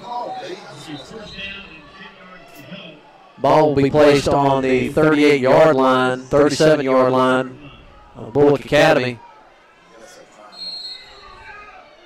They just clock it right there with 6 seconds. 6 seconds. You got one play here. The way they've got two split to the right, two split to the left, that really puts Will Aaron in no man's position. He's really got to play with eye discipline here. He's got to really watch the quarterback. David, when you were an all-state defensive back up in Gainesville, Hall County, what was your read as the free safety? I was actually middle linebacker. Oh, quick and fleet of foot. Well, as you're in the secondary, you're ball snap, little slant pass out, great tackle. Who was that? Number 19. Be careful, Jared Marsden. They threw it out to Jake, and that should be the end of the half. There's a flag on the play, so let's see what they can't end the half on a penalty. It's against them, so that should be. Let's go to. They declined, and they're going to the locker room. We do score at halftime. Bulloch Academy 21, Pinewood 0. And BA is sprinting to the locker room. Pinewood is walking. Look at the conditioning there. So we're going to take a 2-minute break here. 2-minute break, and we'll come back. We'll do the recap on the scoring summary. Tim Durden's supposed to be up here and do an interview with him. But let's take a 2-minute break. 2-minute break. You're listening to Bulloch Academy YouTube Internet broadcast. 2-minute break.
Welcome back to Bulloch Academy Football on YouTube Internet broadcast. John, let's go down the scoring summary here, and we'll be waiting on Tim Durden, who will be coming, should be joining us at halftime. John? Yeah, 21 to nothing here with Bulloch Academy leading here at halftime. The Tom Mingle scored all 3 touchdowns. First touchdown came with 7 minutes and 19 seconds in the first quarter. 31-yard run, really made that on his own, Dave. He spun around, he bounced off a couple of tacklers, and really got in the end zone. Great run for him there. And he came back again with 2 minutes and 49 seconds in the first quarter with a 4-yard scamper right up the middle. 14 to nothing Bulloch Academy. And then the final score came at 4 minutes and 14 seconds in the second quarter. Really just nice little walk into the end zone from 4 yards out. 21-0 Bulloch Academy. So that's your scoring summary on the Irk Russell Classic here, where Bulloch Academy is beating Pinewood 21 to nothing.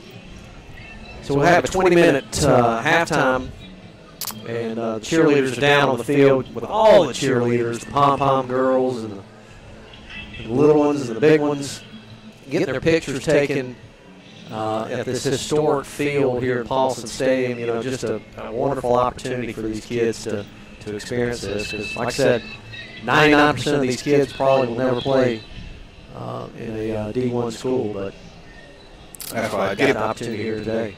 Nice opportunity to get to see themselves on the video board, get the replays, and so folks, it's 11, 5 after 11 here in Statesboro. Hopefully the showers will hold off. We've had just about every day a big rain comes in here for the past, gosh, I want to say 2 months. It seems like 2 inches of rain, 1 inch of rain. So hopefully we'll have rain. Will hold off today. But it's baking right now, John. Yeah, well, if it does, we hope it doesn't come in here. I doubt we'll get anything today for our game, but certainly we don't want anything for the 6 o'clock game and the 9 o'clock game.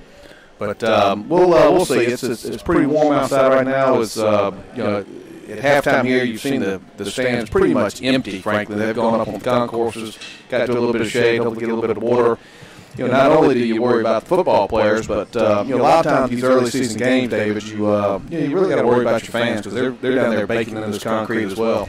So across the field in Pinewood, just giving you the perspective, if you've been to Paulson Stadium lately, they got an upper deck, and then the upper deck shades the blue seats up there. That's where the majority of Pinewood fans. And if I was over there, that's where I would be. I would be sitting right there on the 50-yard line. Yeah, that was a great addition when they did the upper deck here and put in the sort of the beer garden seats, if you will. Yep. And Georgia Southern games, it's a good seat, but it is under the shade, and they're looking pretty comfortable over there. Whereas the stands here on the Bulloch Academy side are pretty much cleared out. But the parking lot's full though. They look a lot of cars out there in the parking lot, and good crowd here for both of these schools. So they they were charging for parking to get in. All this is a fundraiser. I mean, there's nothing. I mean, that's what it's about. Raising funds for the EFAA. And when Tim will come up here, should be coming up hopefully soon. He'll talk a little bit about what's going on with the EFAA and the Heritage Group who are actually sponsoring this. And trying to get some money raised for the EFAA, Eagle Football Alumni Association. Yeah, and really the good thing that with the EFAA, what they do, it's not just the football players, but they include managers, trainers, and folks that they were part of the football program through the years. And the EFAA raises money to help those in need, sort of their brethren in need. And I know that with heavy hearts, the EFAA is thinking about Danny Durham. Danny Durham was a great football player for us here, a great Christian man, and Danny passed away going on a jog, I think, on Thursday. But the EFA uses these monies. They'll help the families. They'll help. The guy wants to go back to school and get another degree or whatever it may be. They can use some of those monies to help support that. This year, the president of the EFA is Terry Harvin, former punter, and they really do a good job. And when they started thinking about doing this football classic, they talked about the Corky Kell in Atlanta and things of that nature, and so why can't we have something down here for South Georgia? And so it's the Irk Russell Classic, and all the money they raise, supports those type programs where they help families, help players, and sort of give back to those who help make Georgia Southern football what it is. I see Coach Hennon down in the stands. Coach Hennon is the head baseball coach here at Georgia Southern. He's got 2 kids at Bulloch Academy. And Coach Hennon looks like he needs to put a hat on, to be honest with you. And if I was down there, and I've got a little bit of lack of hair as well, I would be having a hat as well. Follically challenged. Follically challenged. So we're waiting on Tim Durden to come out. Now, let me say something about Coach Hennon. Coach Hennon is a great golfer, and he plays his best golf in the Bahamas. And had a lot of fun and a lot of fun times with Coach, and really does a nice job for our baseball program at Georgia Southern. And quality man, quality program, just good people. Good people. So we're going to take a 2-minute break here, 2-minute break, and waiting on Tim to come on up. But I remember when they were doing the EF, so these guys are volunteers, and some of them were voluntold. Yes. And they're just going out and going 90 different ways trying to put this thing together. And it's amazing when you get a bunch of old football players together and as a common goal. But you still have to have a leader to lead everybody, tell everybody to go do this, and do that. They've got this thing down now. Yeah. You go through your first couple of seasons, try to figure out what works, what doesn't work. You just like football, you make changes, you change game plan a little bit. But they also do during the year. They do the reverse raffle, which is a really big fundraiser for them. A lot of fun. They've actually used to do it here at the Gene Bishop Fieldhouse, but it got so big they've had to move it out to Geechee Tech, to a little bit larger room, and again, raising money and giving back. That's what it's about. And so I want to personally thank. I remember Gene Neville. Gene used to sponsor the shotgun. Yes. And there was some different Irk Russell. They do some laser and etching and so forth. Yeah, commemorating the 6 national championships of Georgia Southern. And I know they would raffle off that shotgun. I remember Dr. Keel. I'm not going to say the winner. Yeah, he was the buyer. He was the buyer. He bought several of them. He bought several of those. So, but they do an outstanding job. So let's take a 2-minute break. 2-minute break. You're listening to Bulloch Academy YouTube Radio Network. 2-minute break.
Welcome back to Bulloch Academy football, where your score at halftime 21-0. Still waiting on Tim Dirt. He's on his way up here. Yeah, just texted him. He said that he was taking care of some EFA business, and he actually said, "Is it halftime?" So they must be taking care of some stuff, and he's on his way up. Parking cars and doing everything, and what's great about what they've been able to do here at Georgia Southern is getting, of course, the concession folks together, and they got concessions on both sides of the concourses, parking cars, logistics. Yeah, but listen, they're running this event, and folks don't realize you don't just sort of run out here in the morning and put your helmet on and you play football. There's a lot of logistics that goes into running any type of an event, and whether it's a high school football game, whether it's a college football game, whatever it may be. There's a lot of things behind the scenes. This planning started taking place, at least 4 months ago, and so there's a lot of logistics to take care of, and make sure the boxes are clean and everything up to date, and because a lot of times the stadium literally sits during the winter season, winter and spring and summer, and then people have to come in here and make sure everything's up to date and ready to go. So 21-0, Bulloch Academy leading. We got 7 minutes left. Dave, you remember we used to come out and have our sort of work days when we were both working at the Athletic Foundation. We'd have our work days, and we painted a lot of rails and things of that nature. It looks like they haven't quite gotten to those yet this year, but I'm sure they'll get done before the 1st of September before Georgia Southern plays. But there's a lot of work that goes into this, and we'll we're the beneficiaries of it. We just sort of plug in and start talking. That's the great thing is they've just Colin Lacey. If you know Colin, you probably heard him on the radio network. Contacted me and said, you guys are coming. I'll be there and I'll meet you. And our biggest fear, especially on the internet, and that's what all broadcasts are gone to is internet broadcasting.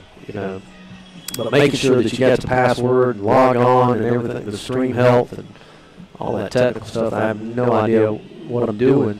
When it works, it's great. When it doesn't, it's tough. Yeah, our good friend Lamont from Augusta, he was talking about last night. He was calling the Aquinas game, and he was the technical director, and he was getting it all set up. He told me to go log on and pay my money and get the season pass so I can hear this, that, and the other, and I did so, and I get a text about 4 minutes into the ball game, and Lamont says technical difficulties. So, it happens, and what you expect here at Georgia Southern. It's rigged, it's ready to go. It's a little more difficult when you go out on the roads to these high school stadiums and things of that nature, and you're dealing with Wi-Fi versus the hard lines and things of that nature. Well, I will say this, that at Bulloch Academy, we've got 7 football games at home, 3 away.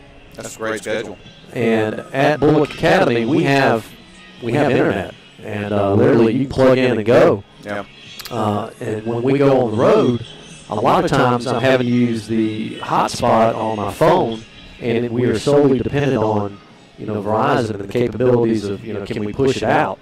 So sometimes that's a little challenging on the road. But we do as best as we can, and but we thank the good folks at YouTube and that help us out. All the money that we raise here on the radio broadcast, it goes directly to the Bulloch Academy Booster Club. And I'm joined right now. We're getting some headsets put on. Mr. Tim Dirt. Wake up, Tim. Hey, welcome. Good morning. Good morning. Thank you so much for having me. How are you doing, sir? Great, sir. How about yourself, Dave? Doing well. Tell us, we're at the 7th annual Irk Russell Classic. The EFA, you guys are volunteers, and some of you are voluntoles. You have been putting this thing on, and y'all have done an outstanding job. This is the first time a GISA has ever been in the stadium for this annual classic. Wow, welcome to Bulloch Academy in Pinewood. It's an honor to have them along with the other teams coming in tonight. It's a great day. Coach Russell is all about giving folks an opportunity, so that's what we want to do. Well, y'all have done an outstanding job putting this thing on. Tell me a little bit of the background. I know you just don't show up at a football stadium and start playing. Tell me about 4 months ago, 3 months ago, when this started and that type of process? Oh, wow, yes. Actually, we started last year right after the last game in the last Russell Classic, try to mend the fences and make sure we try to correct whatever might be wrong. It's all about giving kids an opportunity to play on the collegiate level field, and maybe to spark some interest in them to make them kind of mash the gas and want to continue on with their high school career and go on and play in college ball. But really it's about giving kids the opportunity to play at a different place. And as I said earlier, Coach Russell always gave us an opportunity. Some of us guys that didn't probably deserve an opportunity to play college football, we got it. But to play in a different place, and it's all about just these young folks of today and to love on them and protect them. Tell me about the, every year you try to have somebody from Bulloch County. You want, Statesburg's played this before, Southeast Bulloch, but, for Bulloch Academy to come out here, tell me about that process and how you choose teams and that type of thing. If you remember that poster that Coach Russell was on, a bad case of the want, maybe as a young kid was laying there in his bed kind of dreaming of playing. So that's what it's all about. We want to make sure they weren't left out. We don't categorize.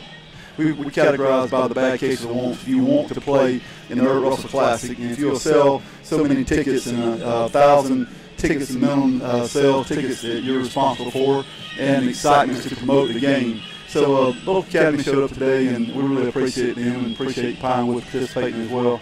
So with Belleville right down the road, they're our arch rival.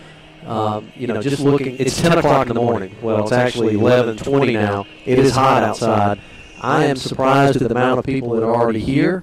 The funds that are raised, I know the Heritage Group is helping you guys out. They're actually the ones putting this on. You guys are the volunteers. What goes on with the funds, and tell us a little bit about that. Okay, so the Heritage Group, they come in and sponsor today's game and sponsor the events, help, and we lease the stadium from Georgia Southern and try to put us on and, like I say, create that opportunity. And hopefully we can raise funds to give back to the program, to create an opportunity for other schools to come in at a later date. This is a 2-year commitment that we have with the schools.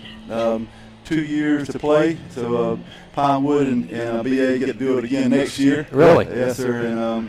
And they raise money for great causes. We give back. We have some players and people that are in great need. We try to give back to the community and fallen former players and people, create scholarships at different schools, and try to do right. Well, y'all have done an outstanding job in putting this thing on, and we look out here at the parking lot. Parking lot's full, Tim. Yes, it is, and it's a great day here to be in our house here at the prettiest little stadium in America, and I would be remiss by not saying, I'd like to also to reach out to people. We had a fallen eagle this year. Yes, this past week, Danny Durham just died of a massive heart attack on the field yesterday. Up in Harris County, I believe it is, and he was an athletic director. What a great player for Georgia Southern. Great guy, unbelievable Christian, great leader. So my heart is broken for his family, and we want to go up and love on them tomorrow. And as we watch the Pinewood guys come out and the BA guys come out, and it's a great day to be here in Statesboro, Georgia, and prettiest little stadium in America, and I really appreciate all the fans coming out. Appreciate you guys also for promoting the program. So tonight we got Rayburn County with J.Bo Shaw and Rob Stockton coming back, and then Coach Russell with Bremen. Hey man, have you seen those pictures on I call it on the intranet of Rooster Davis Russell? I mean, he looks like a young Ert Russell. I thought Coach Russell was young the first day I met him, and I sure wasn't going to question the thought, but he looked like one of the baddest dudes I ever saw, at that time in my life. But Rooster Russell just came up and brought his team, Brigham High School, came down. They're 5.5 hours away, and what an unbelievable opportunity it is for him to bring his team across Eagle Creek and warm up yesterday. And all of a sudden, Rob Stockton and J.Bo Shaw and J.Bo's dad, Coach Shaw, is coming in from Rayburn County. Those guys ready to get with it. And have you seen the helmets that Rayburn County? Yes. Oh. On one side is the number, on the other side is Irk. Yes. What an awesome. Man, it's I get chills even thinking about it. Man, yes. And then tonight we got Burke County and Benedictine at the end. Hold on, boys. It keeps getting better. We pray for good weather, and it's going to be an exciting day today. And, I'm not saying this to promote another, but the Corky Kell Classic, this held up in Atlanta at the Dome many years, and now they moved it over to the new stadium, and it's promotion. High school players get to play there on that professional field, and they have 8 or 10 teams come in and play, and it's a great classic. They raise money for a lot of good causes, and the same thing here. We just want to do one in southeast Georgia, and give these guys an opportunity, and we're so excited to have them. But I tell you tonight, it's going to be on, in front of the Bremen High School helmet, say GATA, and one side is ERK, and the numbers. It's a good day, and these guys I hope they understand what kind of opportunity they have in front of them, and it's a beautiful day. Come out and join us. If you're not doing anything, or if you want something to do, it's a great day to come back to the Pretty Little Stadium. And come see Tim Durden if you want to work. I'm sure he'll take you and put an orange shirt on you and put you to work. Is that right? Yes, we have a lot of great volunteers come out. We just had an attorney friend of mine, Mr. Keith Barber, just showed up, and he's probably listening. I need to give him a hard time because he's the hardest one to get into the gate, and he's going to come help us. We got to get him past security. He's Judge Barber. He's a great guy. We have a lot of great volunteers. Middlebrooks is back today also. Great to see Ike, Hop, and Joey, and Terry, and all these guys. I'm missing everybody. Danette, and so many people are helping out, and we're honored to have so many volunteers. Have you seen Terry? I woke Terry up under the tower earlier. He was asleep. No, Terry, I'm just joking, buddy. No, Terry, he's been here hard at it all morning. He's a great guy. Yeah, great man. He's a great man. Well, Tim, we thank you so much. The horn just sound. We're about to play football again. Thank you so much for everything that you've done, the hospitality that you have given us, to Bulloch Academy, to Pinewood, the things that y'all are doing for this community. Awesome job. Thank you so much. Thanks so much for the opportunity. Hey, another day in which to excel. GATA, baby. Thank you, brother. That's Tim Durden with the EFAA TD Contractors. You can find him in town all over the place. Tim, you're growing your hair a little longer, is that right?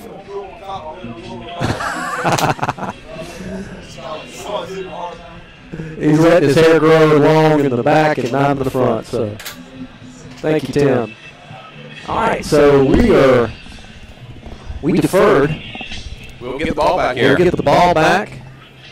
Joined again with John Mulherin, color guy. AC Crooms, Alan Crooms on the spot.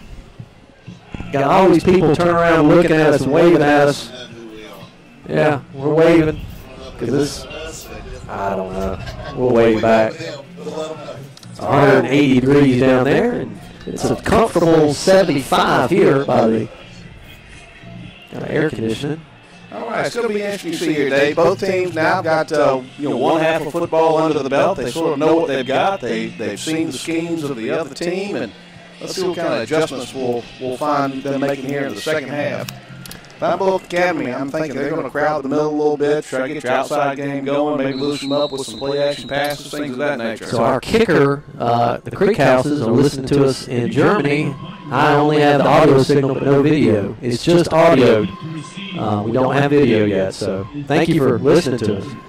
So Pinewood kicks off straight to Rodney Hill, gets the ball on the 25, gets wrapped up right there. Good tackle by Pinewood. Yeah, pretty good little coverage there, a little low line driving kick, and got it back out to the 25-yard line. Let's see what we see. I'm thinking I would expect that Pinewood would crowd the box a little bit, and BA might be able to loosen them up on the outside, a little play-action pass, a little wheel route kind of stuff, and great interview by Tim Durden, and just the things that they've been doing here is outstanding, and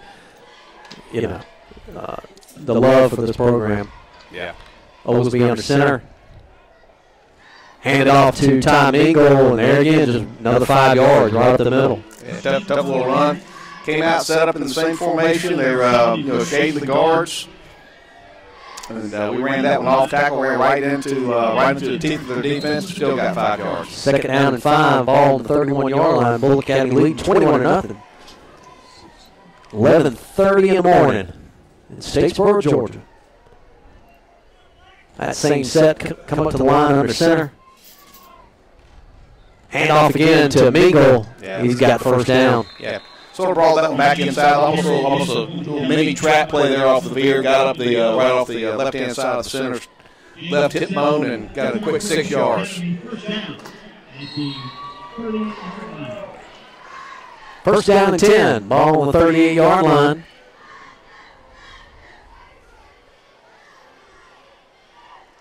They break the huddle. Hustle up to the line.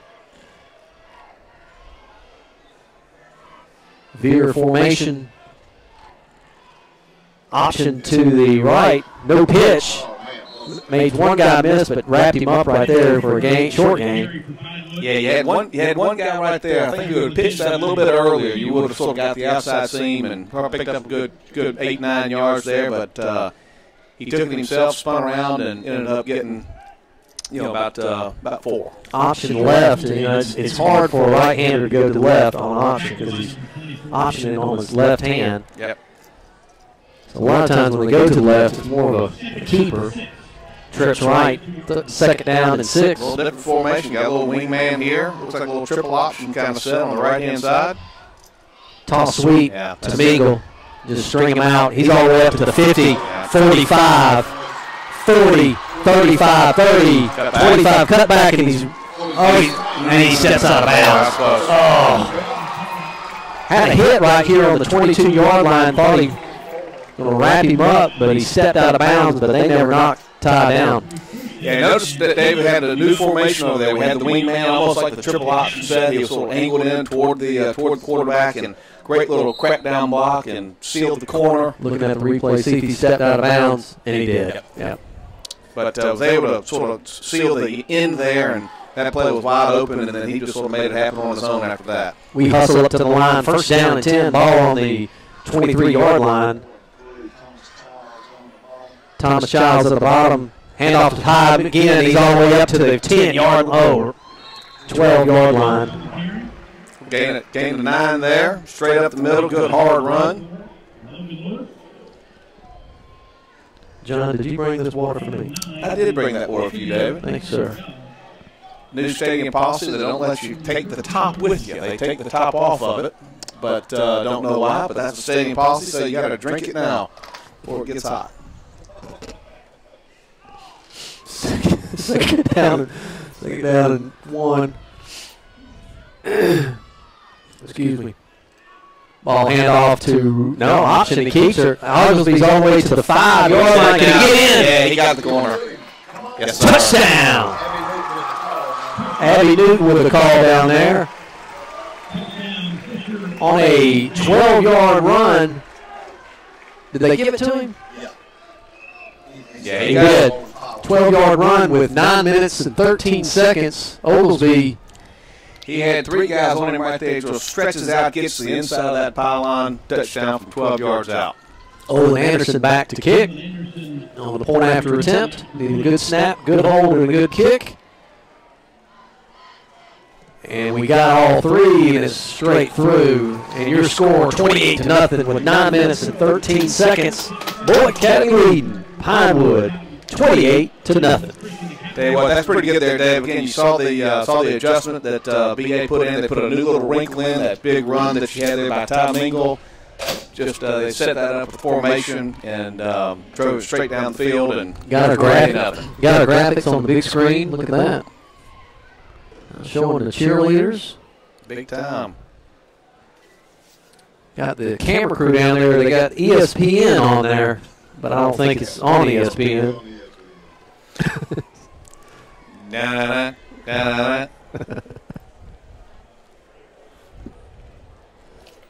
Nine minutes, 13 seconds in the third quarter. Your score 28-0. Pinewood. And Creek House comes out to kick. Number 14. I've been impressed. I tell you what, he's got a pretty good leg on him. So his folks are back in Germany, actually listening to the ball game. We want to. I'm going to say. I'm sorry, Mr. George. Is it George Creekhouse? But anyway, Mr. Creekhouse. It's George today. It's George today. Your son's doing well. Ball's on the 40-yard line. He winds up Another big kick. That's down on the 2-yard line. 2-yard line where Pinewood gets it, number 1, and on the tackle, Brock Sapp and Malone Kaysen. Closed in on there. Hey, another good kick. Got good distance on that. Had some height on it. Tell you what, Pinewood had a pretty good setup there. They blocked it well, but our guys came in and had a had a good tackle there on the 31-yard line. So, John, I cannot understand German, but Very little Jonas. That means way to go, Jonas. Way to go, Jonas. Yes, sir. Or go, Jonas. How about that, folks? Listen, I've learned something new today. I can go home. Shotgun formation for Pinewood. Ball's handed off to big number 10 again. We wrap him up. Can we make him? And probably about a gain of a yard. Big number 58, Dylan Overturf. Good penetration there. Almost came in the back of in the backfield and holds him to about a 1 yard, 1.5 yard gain there. I think we're going to see a nice big heavy dose of Garland Rogers. Though he's a good looking kid. He runs tough, but good penetration by the defensive line there. Second down and 9, ball on the 32-yard line. 8 minutes and 36 seconds. BA lead 28-0. Motion this way to number 9. Handoff, jet sweep, and we wrap him up. Wow, somebody came up. And that'd be Jake Wasden on the tackle. Yeah, came up really great pursuit there, inside out pursuit, sort of catches him right there in the numbers and drives him back into the turf for a gain of like 1 yard. Really good play. Way to fill from the inside. Kareem Hiker, Kareem, I think that's your name. He is a friend for me in Germany, and now I want to support him. Good job. Third down and about 7, ball on the 34-yard line. Quarterback rolls out to pass. Deep throw. Interception right there by Brock Sapp to the 40, 35, 30, 25, 20. And he brings the ball all the way back to Bulloch Academy's 16, 17-yard line. Great play. Had his eyes on the ball the whole time. Had a roll out here to the right. Quarterback gets some good pursuit. Actually had great pursuit there. Dylan Overturf, big man's in there in the backfield, chasing him down, throws it a little bit quick, and Brock Sapp is right there to make the play. And really good run back. He sort of ran that back about 30 yards or so. So it'll be first down and 10. Ball's on the 18-yard line of Bulloch Academy. Dave, I didn't know I was going to come and join an international broadcast with you today, but I'm glad to be here. Ball's given right up to time. Is that Mingle again? Yeah. 73 on the tackle. That'd be Corbett McGregor. Yeah, another one of those sort of ugly little sloppy plays up the middle. Just a great push. Nothing special. Just man on man. Our guys beating their defensive line and a gain of 5 yards. Do you know it's 6:38 in Germany right now, John? It is. There might be a what's a good German beer? It might be beer time over in Germany. I'm thinking. Listen to a little football. Ball's handed off to Mingle again. Right up the middle. 5. Yes. Touchdown, Ty Mingle. 14-yard carry. 6 minutes and 56 seconds. On a 14-yard scamper by Tom Ingle. Tom Ingle, the last 4 yards of that, he had 2 guys on his back. He just carried them into the end zone with him. 34-0, Bulloch Academy. And Olin Anderson back for the point after attempt. We need a good snap. We need a good hold and a good kick. And we need Abby Newton down there to catch it. And we got it all. Oh! And it's off the upright. So the point after attempt's no good, so your score is 34-0, Bulloch Academy all over Pinewood. Timing was off just a little bit there on that on snapping the kick. It seemed that the hole was a little bit high. Got him out. Obviously, he had to sort of stutter step a little bit, kicked it off the right hand. Didn't get a good boot on it and kicked off the right hand goalpost. Folks, we want to thank our good folks at R.J. Pope Traditional Menswear and Ladies Apparel downtown at Buckhead Plaza, celebrating 45 years in business. For quality clothing, shoes, formal wear, and accessories, guaranteed fit. Of course, your alterations are free. And because of this and because of your sport, RJ can support Bulloch Academy Gator athletics. We got all these fall arrivals every day. Fall's on the horizon, John. Not today, though, but it's coming up. New Georgia Southern and Georgia Apparel. Visit over our spring and summer closeout. Go see Mark Glover. He's got a sale going on, 50% off. Mention this ad. Also visit College Bench, a ladies store. Of course, Anderson's General Store. Anderson's does a fantastic job. They got Yeti. Hunting season's right around the corner. Big green eggs, Costa sunglasses, Carhartt. Come get them all. Go see Mike. Come see Mike Anderson at Anderson's General Store. Also, Optim Orthopedics. Thank you for being our orthopedic provider and everything that you do, and giving us our trainer. And then, of course, Uncle Shug's. Uncle Shug's on Main providing the pregame breakfast this morning. Gator Nation, please show up at Uncle Shug's on Main. Go get you some chicken fingers and everything else at Uncle Shug's, and support Uncle Shug's for what they do for us. Well, Dave, it's 11:41. We'll be out of here before 1 o'clock. I think, ride by on the way home and get us some chicken fingers. Get some chicken fingers. Tater logs. Get a tater log. Go by a big red barn. Yes, sir. Creek House back to kick off on the 40-yard line.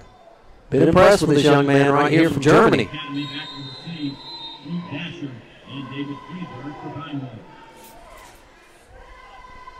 High kick all the way, fielded on the number 1 of 12-yard line.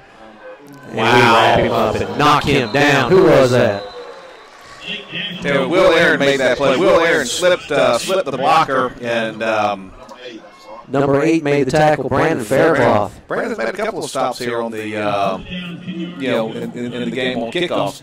34-0, 6:50 to go. So, John, this is where, if you're Bulloch Academy, you want some of your other players to come in. It's hot. We got to take care of these kids. We've got a good lead here. Get some experience and get some of these other kids off the field. Yeah, you got player safety issues certainly, but you got some jerseys in there that aren't quite sweaty enough yet, and we'll see what they can do. Little swing pass to Rogers out to the 18-yard line. We wrapped him up right there. Who was that? Brock Sapp on the tackle. If you're smart, Brock's a big kid, but he's not as big as Rogers. Yeah. And he's tackling his legs. Yep. Got a few extra guys in there. You see Riley Joyce is in there playing a little bit on the defensive end, and he was chasing the play down there. And, again, it looks like Coach is putting a few extra players in. 6 minutes and 19 seconds in the third quarter.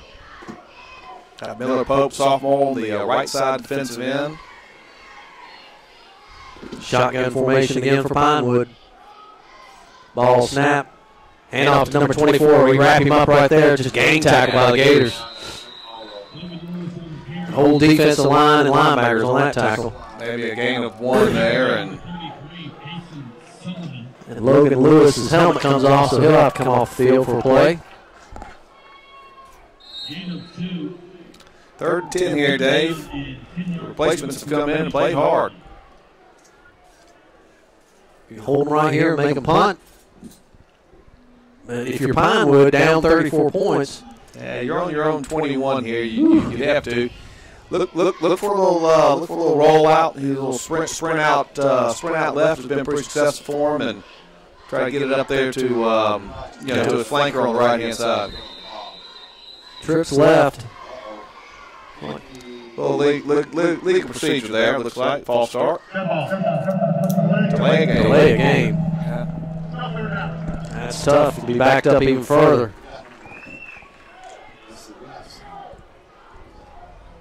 So we try to get some of these names in here, these players coming in. Dylan Danillo's in, number 71.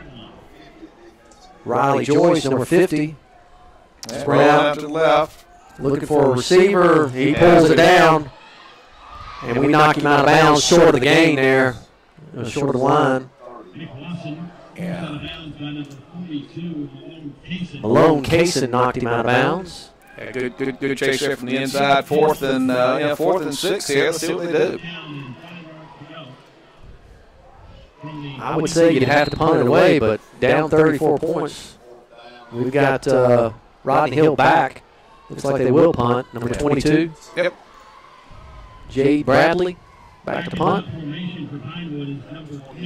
Rodney's on his own 45-yard line. Rodney's looked good today. Low snap. Bad snap there. Bobble. Yeah, Get him right there. Yeah. And we got him down. Big number 71, Dylan Danello, gets in there and gives him a nice little lick as he tries to run. Bad snap, landed about 2 yards short. One of the things you got to worry about here early in the season is special teams play. They don't get to, they don't ever get to practice enough of it. And Bulloch Academy's advantage, got the ball on the 21-yard line going in, 31-0 with 5 minutes and 12 seconds left to go in the third quarter. So it gets to a point, if we can score again, we might have a rolling clock. You got Don Aaron coming in now. Don Aaron has checked in the ball game. It's good to see he get injured.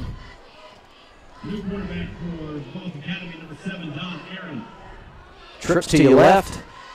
Toss sweep to Rodney Hill. Rodney's looking for some room all the way to the 15. He runs like Eric Dickerson. That's exactly right, Alan. Big, tall kid. Yeah, good first down run there. Got a gain of 11 yards, and guy comes up, tries to hit him high, and sort of takes him down. Don's coming out. He's checked out. Yeah. So Don's suffering a little bit of an injury. We hope to have him back full speed next week. But Oglesby's looked good here today. Under center, hands off to Rodney. Gets maybe a yard.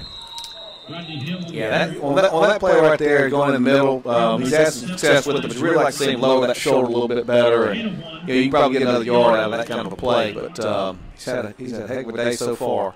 Really want to see him run low down there between the tackles. I don't know these, but if we can get in, and I think it's over 35 points, and I don't know what rules they're using or if they're going to be, but there might be a moving clock, rolling clock here. Got Don Aaron back in the game here, quarterback. Trips right. See what happens here. We got a timeout. Play clock running down a little bit there, so coach calls quick timeout. You don't want a penalty down there. You're on the 11-yard line, second down. You don't want to take 5, so good timeout there by the coach. He has 2 left to go in the game.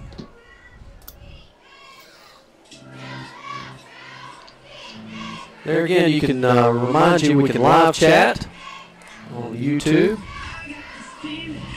Talk back to us. We've got people listening from North Georgia. We've got people listening from Augusta. We've got people listening from Germany. We've got people listening in Florida. People listening here in the stands. So that's the great thing about the internet broadcast is that people can, it doesn't matter where you're at. If I don't know we were going to be international days, I would have negotiated a better royalty check out of you, buddy. Yeah, the firm handshake and a pat on the back. And a water with no top. Yeah. So, hey, listen, they did put the. No, she took it off and said, I'm carrying these upstairs. There's 3 of us, and I don't need a carrier, but I'm carrying them upstairs. Just leave the top on. Stadium policy. I'm gonna figure that out. We're going to figure out why they can't have top on cap.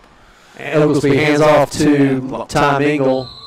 And just falls forward there. Yeah, sort of a jumbled mess there in the middle. I wouldn't be surprised here, Dave, if you don't see him sort of try to take it back outside and loosen up that middle. Our big guys have been working hard. They're getting up a little slow, and see if we can't try to throw something out to the flat. 34-0 here with 4 minutes left in the third quarter.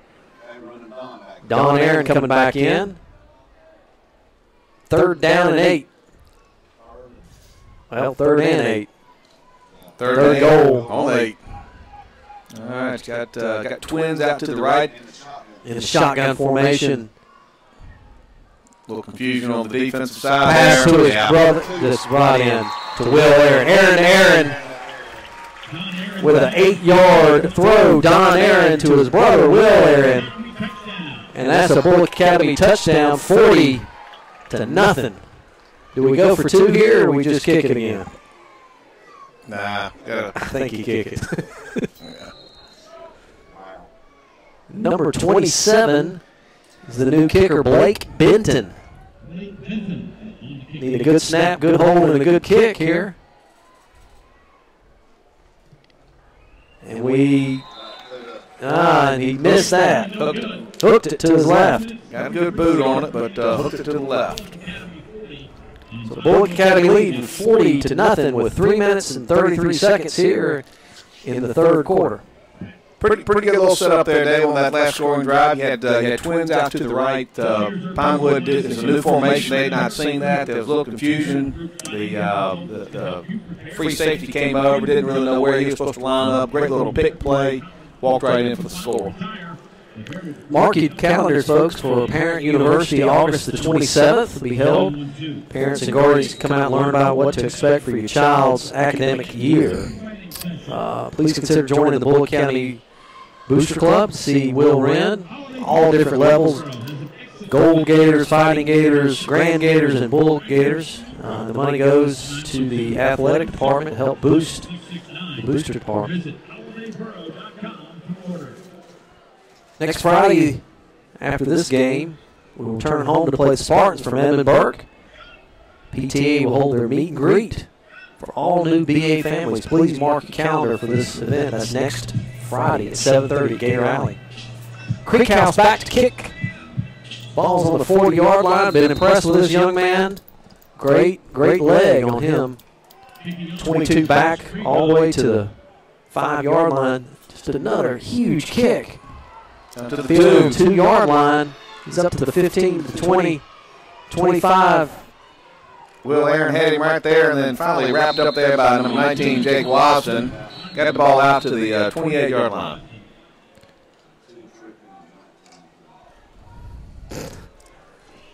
Well, our good friend Stacy Sykes has solved the mystery of the cap on the water bottle. He informs us that some people sometimes throw them at teams and fans, John. Can you believe that? I can't believe that. Back when we were in school, we threw the whole bottle. And it wasn't water.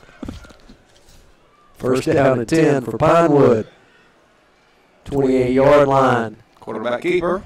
Wrapped him up right there. Oh! Who was that at the That end? was number 42. Malone Kaysen coming in. That's the second slobber knocker of the day right there. He put a pretty good whipping on him there. Malone Kaysen, he's a freshman.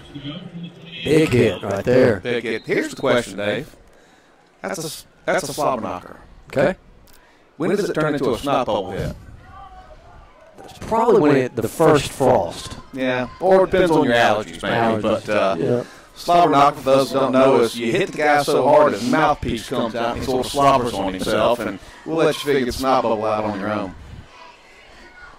Second down to 10, ball, 28-yard line. Hand off to number 24. Another big hit right there. Yeah, another big one by Malone Kaysen. I like the way that kid plays. He sticks his nose on in there. Payson Sullivan, number 33, also a sophomore. Had him by the legs, and then Kaysen comes in and pops him right there on the face mask. Nice little lick. Playing hard. Third down and 8. Has Pinewood got past the 50-yard line? One time. Yes, they did. One time. Second quarter. Again, 3rd and 8. We've had them in down and distance all day. 2 minutes left in the third quarter. Ball back, thrown, and it's incomplete. Had somebody racing right down the middle. Miller Pope.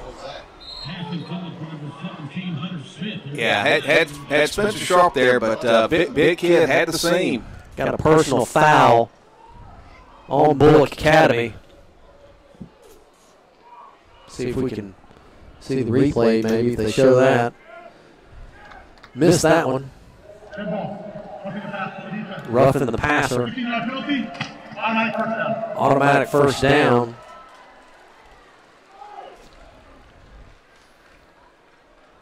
Chaz Collins coming in, big number 72. Josh Davis coming out, big 59. 45-yard line, first down and 10 for Pinewood.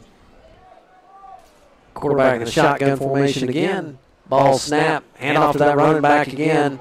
24. And he gets about 7 yards on that carry.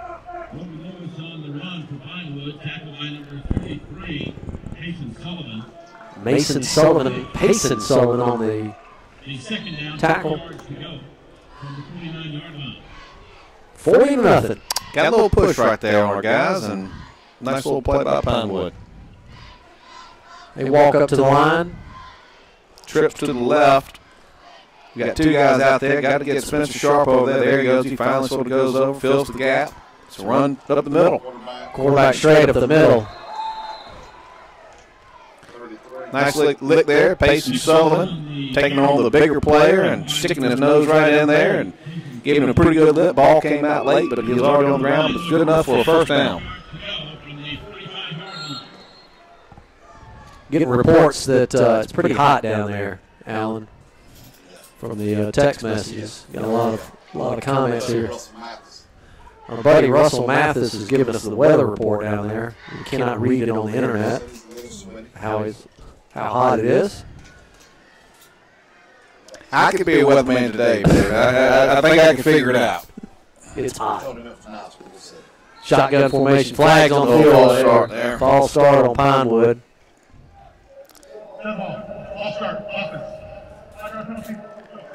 Still first down. They'll back them up 5 yards.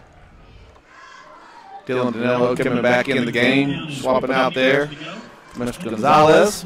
Looked like they were going to try to roll out to the right that time, David. He's been doing a lot of rollouts to the left. Looked like he was getting ready to take that ball and roll out to the right. Let's see if they've got another play, a little wrinkle in up their sleeve here. So we've got a lot of fresh faces in for Bulloch Academy, and looks like Pinewood still kind of got their first team, so to speak, in there. And this is where the depth of our 50 players really comes into play. Roll back pass, throws it straight up. Get over there, Spencer. Oh! Incomplete. Lake Dasher on the attempt, and Spencer Sharp on the coverage. Had him going up the seam again. Spencer a little late to the play, but was quick enough to get over there to the ball and knocks it out of his hands. Great play by Spencer there. And on the replay here on the big screen, good play by Spencer there. Yeah, got there right in time.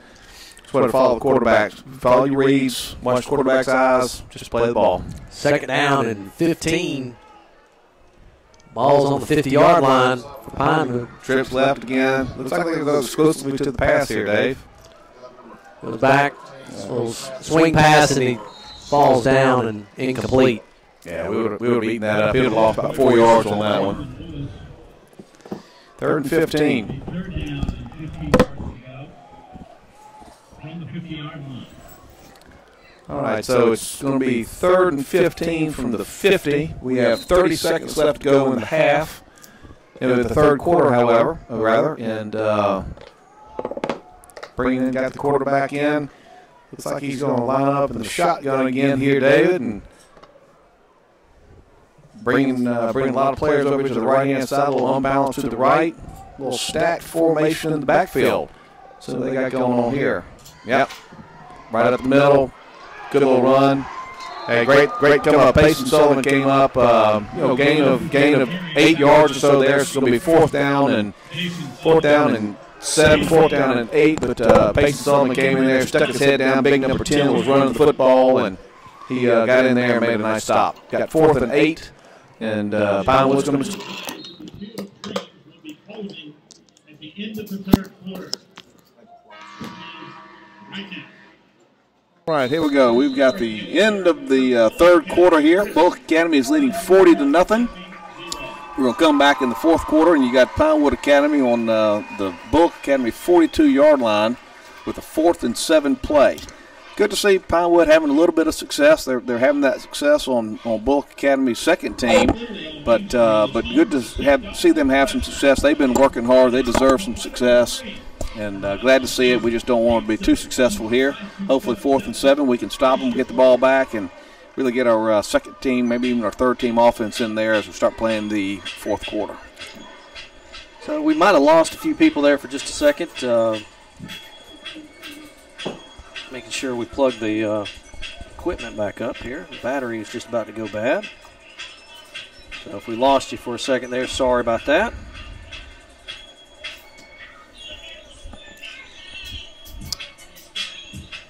Did we kick everybody offline when we sort of went down there for a minute? I think we did.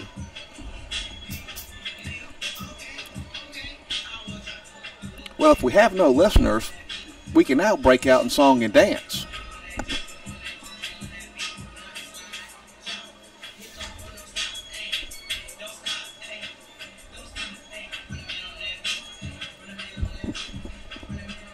Hang on just a second here. Try to get us back up.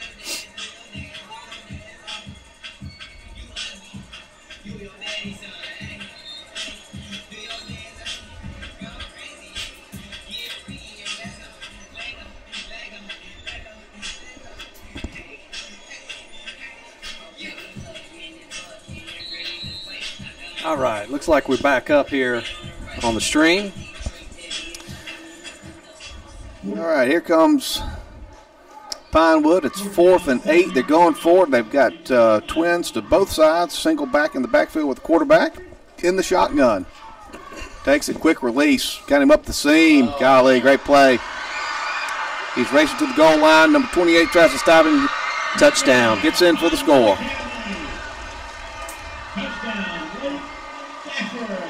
Blake Dasher on the touchdown.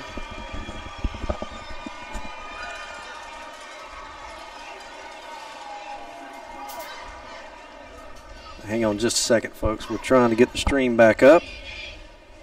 All right, we back. Thank you to Stacey Sykes, our valid listener out there. One of them. That was a 42-yard pass play. Nice little quick hitch route. Gets him in the open. Guy cuts across the center of the field and gets in for the score. Going for 2 here in the shotgun. Hands it off there to the left. Big number 10 just sort of walks on in for the 2-point conversion. So 11 minutes, 41 seconds left to go in the game here. Pinewood Academy finally gets on the board. Now it's 40-8. They'll be kicking off to the Bulloch Academy Gators from the right to the left. Nice pass play there for Pinewood. So in the wireless world, John, Yep. that we live in now, and now that we got all these wires back,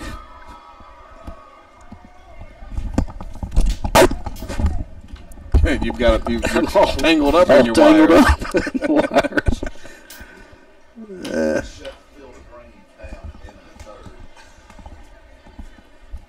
Your score, Bulloch Academy 40, Pinewood 8. With 11 minutes and 41 seconds left in the ball game here at the Irk Russell Classic in Statesboro, Georgia. Got Matt Childers back and number 28, Rodney Hill back there to receive the kick. Rodney's sort of coming up a little bit. Looks like it's going to be Matt Childers to receive the ball here. Would you do an onside kick if you're Pinewood?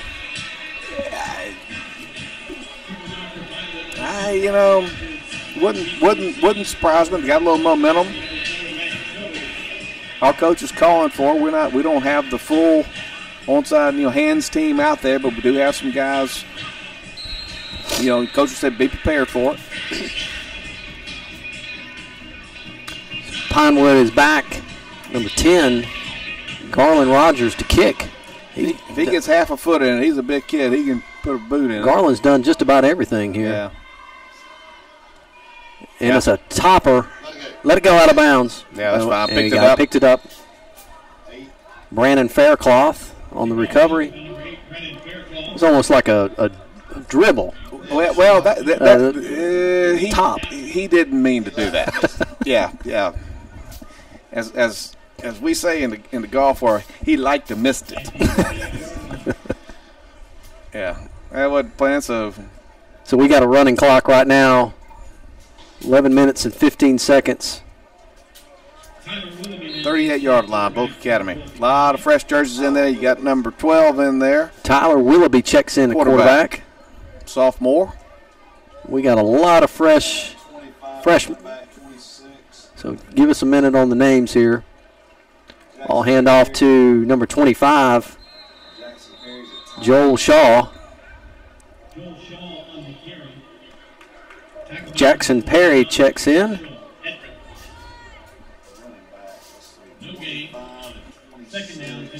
25 and 26, running back Caleb Futch, Joel Shaw. 2nd down and 10. Ball's on the 38-yard line for Bulloch Academy. I tell you what, Tyler Willoughby's got some nice-looking shoes. When he runs, he has some gold sparkles underneath his cleats. Got some fancy shoes. Yeah, on the bottom. Let's see if we can run it and run for a touchdown. Handoff to... And Tyler Willoughby takes a big hit there at the end on the option. Yeah, big number 10 sort of laid him out right there. On the replay right here, they don't show the other hit. Well, that's a learning opportunity right there, John. Yeah. Got big number 10, Garland Rogers, just sort of teed him up right there. Got coming back in, tough kid. 3rd down and 10. Took a big lick and went back out.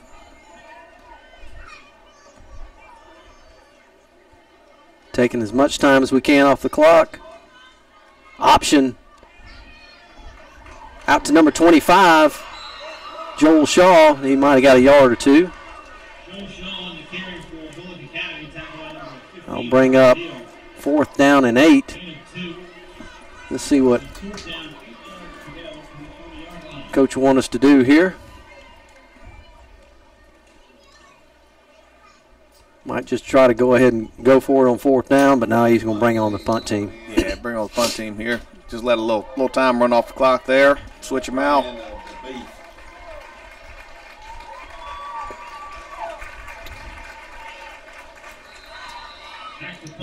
So a little confusion here. We're going to have to take a timeout.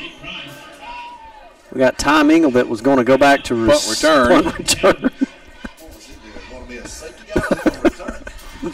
That would have been one heck of a snap if they had got the ball back there to him, 30 yards back. Tom Ingle was lined up on the 10-yard line, and the punter was about 10 yards ahead of him. Hey, but it's the first game, folks. That's right. Hey, listen, great to see Tyler Willoughby go back. Tyler took a really, really big shot there, and then went back out there for that 3rd down play. Good to see him. Yep, took the wind out of him. Tough kid.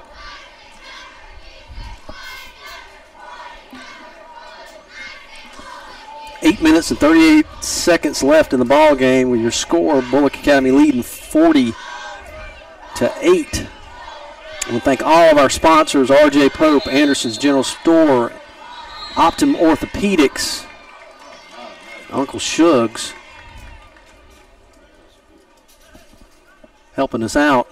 That's still a little confusion there. Who's gonna be on the punt team? Again, what you see here, beginning of the season, you got Nate Rice back to punt, and who's back deep for Pinewood? Good snap, big kick by Nate, all the way back to the 15-10. Lake Dasher sort of bobbled that, goes all the way back down to the 6-yard line. Wow, good kick. Good kick by Nate. Down at the 6-yard line. Down at the 6-yard line, that's where Pinewood will take over. That's one of the good things here, Dave. You saw that was a good snap, and it took a little while to get that punt off. They sort of got a little bit close to that. Those kinds of things you can clean up after a game. You'll look at a little bit of tape. Coaches will get that cleaned up, but big foot, big boot. Got that ball all the way down there. Player misplayed it a little bit, and now it's 1st and 10 from their own 6-yard line with a running clock. 7:54 left to go in the game. So the fans have they've been troopers here today with this heat.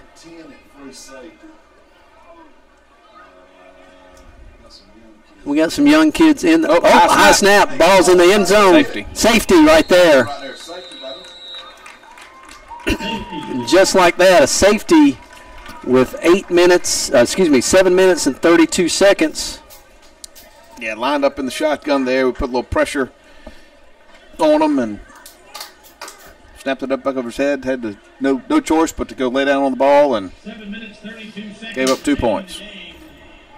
42-8 is your score here at Paulson Stadium at the 7th annual Irk Russell Classic. Tonight, you got some other games. Rabun County versus Bremen. And that's at 6 and 9 p.m. Burke County versus Benedictine. That's going to be a game. Hopefully the weather will hold off like Tim Durden was saying. You just never know in South Georgia at 9, 7, 8 o'clock at night. Yes. We've just been had tremendous rain here, folks, just almost every day. They're talking about the farmers having a hard time getting in the field. And obviously my son Patrick's been having a hard time getting in the front yard.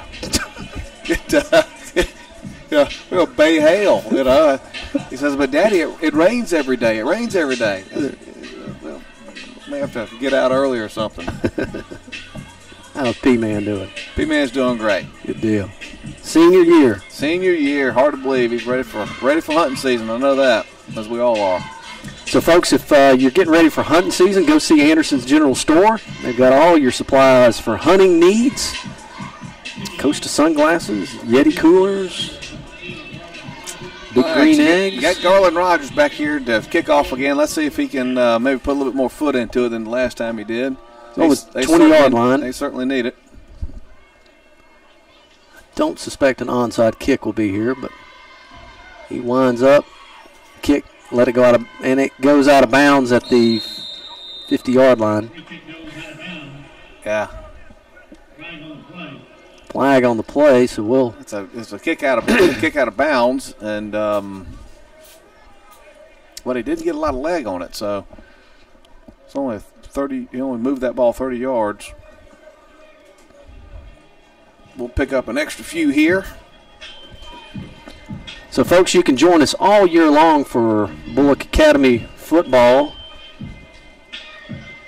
All year long on the YouTube broadcast. Next week we'll be at Edmund Burke, or be at home at Edmund Burke, 7:30. Then on the 31st is open, September 7th, BA versus Memorial at home. The 14th we go to Westfield. The 21st we take Augusta Prep home. 28th be open. October 5th against John Millage away. The 12th at Pinewood again. They'll come to our house. The 19th, we go to Trinity in Dublin. 26th, Bethlehem Christian. That'll be homecoming. And November the 2nd, Frederica. Looks like Pinewood Davis put some of their fresh players in as well. Handoff to running back. Looks like number 26, Caleb Futch. Gets a few yards there. Well, the freshman player.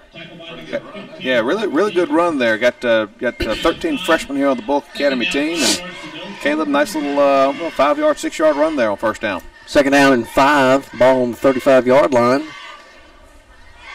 6 minutes, 40 seconds left in the ball game. You hustle up to the line, Coach. Look at there. Still doing it. Well-coached team.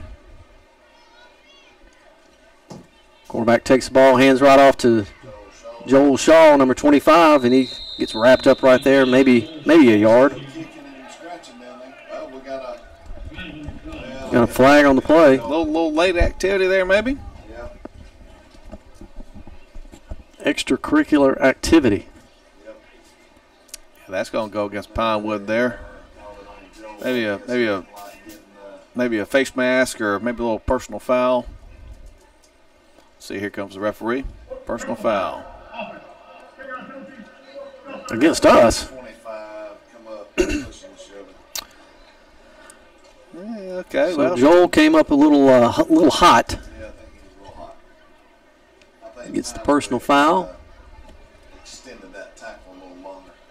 After the penalty, it'll be 3rd down and 10 from the 44-yard line. So it'll be important for all these players after this game to get proper hydration, get some treatment afterwards. Fortunately, I don't see any injuries. Yeah. So that's always great to see. You know what these coaches are so smart these days is, the hydration for a football player doesn't start the morning of the game. It starts the week of the game. Number 34 at running back, and he gets the ball. Offsides there on Case Murphy. Penalty there. You got offsides lined up in the neutral zone by Pinewood. Get 5 of those yards back. So it'll be 3rd and 9 now. We did have a running clock, but Second down, 9 yards to go from the Yeah, 2 There it straight goes. penalties. Yeah. Not quite getting the push you had, obviously, with the first team in there, but let's see if second and 9 here, not third and 9, second and 9, and see those young boys up front get a little bit of a push and give these running backs a little room to sneak through this little hole here. handoff, fumble on the play. He picks it up. He fumbles again, but they called him down. I think that was a fortuitous call there, Dave. That ball was on the ground early and Often. yeah.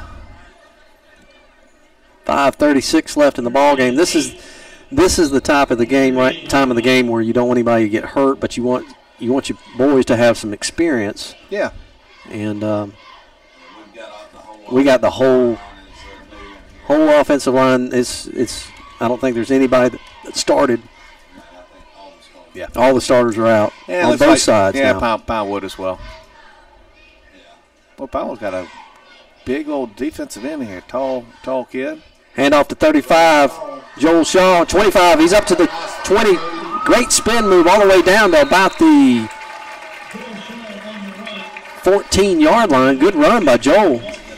Yeah, that big defensive end that I was just talking about, he just overran the play. He ran straight up the field and snuck it right in there and got a great run down to the 14-yard line. 14-yard line. First down and 10 for Bulloch Academy. 4:40 left to go in the game. We can get that 8 points back. 34 is Cash Vickery. Handoff to Cash.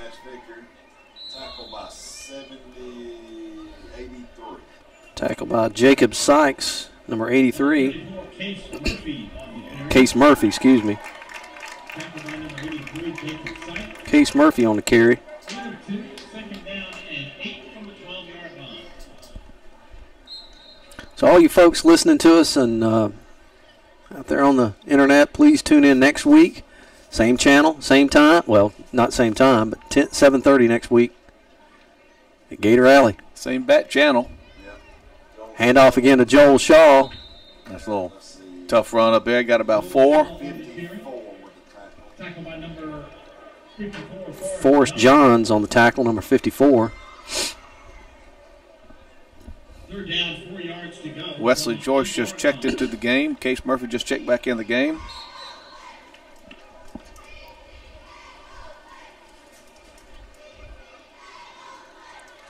Third and 4 here, Dave, from the 8-yard line.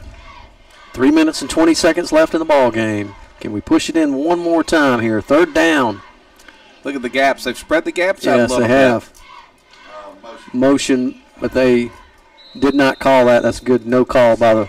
Yeah, it's going to be 4th and 1, looks like. Picked up a gain of 2 or 3 yards there. But interesting how both academies sort of split the gaps a little bit there. So I just spread them out somewhat. 2 minutes and 50 seconds left. Fourth down. 2. Ball on the 6-yard line. Can we can get a first down here. Yep. Come up to the line. Straight up the middle.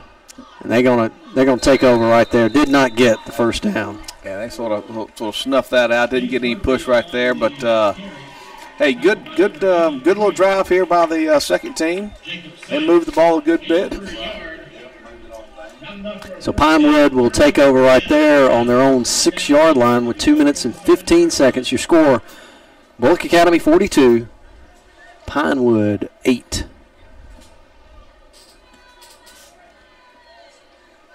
Just a great experience for these kids. You got a bunch of 9th graders, a bunch of 10th graders in there right now.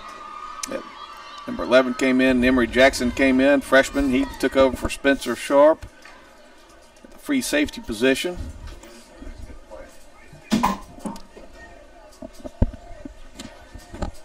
Harrison Wren over there on the slot receiver. Run the ball up the middle. Big hit. Big hit by Garrison Lee. On the carry, tackled by number 24, Garrison Lee. Gain of 3. Great tackle. Yeah, pretty aggressive in there. Stuck his face in there and popped him pretty well. Gain of 2.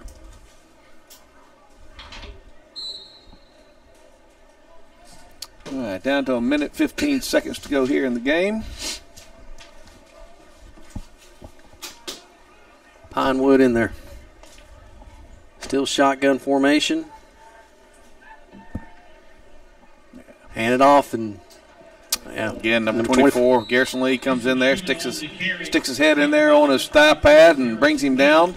Another little gain of 2 here, down to 50 seconds left to go in the ball game. 42-8. Bulloch Academy leading. 3rd down and 3 in the final moments of the 7th annual Irk Russell Classic here at Paulson Stadium. We want to thank all the folks with the EFAA, everything that they have done to support us and allow our kids to play on this field. And folks, if you don't have anything to do tonight, come out here tonight, watch the ball game. 6 p.m. Nice stop there by Grayson Kennedy. Grayson Quarterback Kennedy was running around a little bit. He goes in there, sticks his face in there, makes a good stop. 10 seconds left to go in the ball game. So they'll get another play here, Dave. I doubt it. That's probably the end of the ball game, and we'll see here. And that will be it. And your final tonight, or today, excuse me, Bulloch Academy 42, Pinewood 8, and we will have these folks again on October the 12th. Let's do a quick rundown of the scoring summary and then wrap it up, John. Yep, had 5 scores here in the second half, David. At 9:13 left to go in the third quarter, Fisher Oglesby takes a quarterback run, really nice run, beats 3 guys to the pylon, touches the inside left-hand side of the pylon to take the score to 28-0. And then at 6:56 left to go in the third quarter, we had another run by Ty Mingle, a 14-yard run. Fisher Oglesby's was a 12-yard run. Ty Mingle had a 14-yard run. The PAT was no good, and it was 34-0. And then at 3 minutes, 33 seconds left to go in the third quarter, we had a pass from Don Aaron to Will Aaron, an 8-yard pass. PAT was no good. Score was then 40-0. And then with just in the beginning of the fourth quarter, 11 minutes, 41 seconds, we had Pinewood Christian Academy, nice 42-yard pass to Blake Dasher. They went for a 2-point conversion. The score was then 40-8. And then at 7 minutes and 32 left to go in the game, at safety, where Pinewood Academy snapped it over the head. Final score of the game is 42-8. Ty Mingle had a really good game. He had 4 touchdown runs. So, John, with the player of the game, that's the Synovus player of the game. They get to go to Darren Burnett's big closet, marketing closet. Yes. And get something. Yes. Darren told me to say that. That's great. That'd be Ty Mingle would be player of the game. Has to be. Four touchdowns. He had touchdown scampers of 31 yards, 4 yards, 4 yards, and then 14 yards. Did a lot of this on his own today. Can't give enough credit to the offensive line. Guys really blew open some holes in particularly in the first half. And Ty Mingle was the beneficiary of that, and then got extra yards when he was hit. So good for him. Player of the game is Ty Mingle. So the presentation of the Irk Russell trophies down here to Bulloch Academy. Looks like not Irk. Who is that? Is that Ike? Yep. Ike and Hop Yep. will be presenting the trophy to Bulloch Academy. And David, I got to tell you, it is appropriate. Hop is hopping. Daryl Hopkins, we affectionately know him as Hop. He's walking around in a boot, so he's definitely Hop today. So, John, I want to thank you so much for joining us today on The Color. Alan Crooms, thank you so much up here for being the spotter. Had a wonderful broadcast. Thank you so much, Bulloch Academy. Great win tonight, 42-8. Tune in next week. We'll be at Gator Alley against Edmund Burke. Be safe. God bless.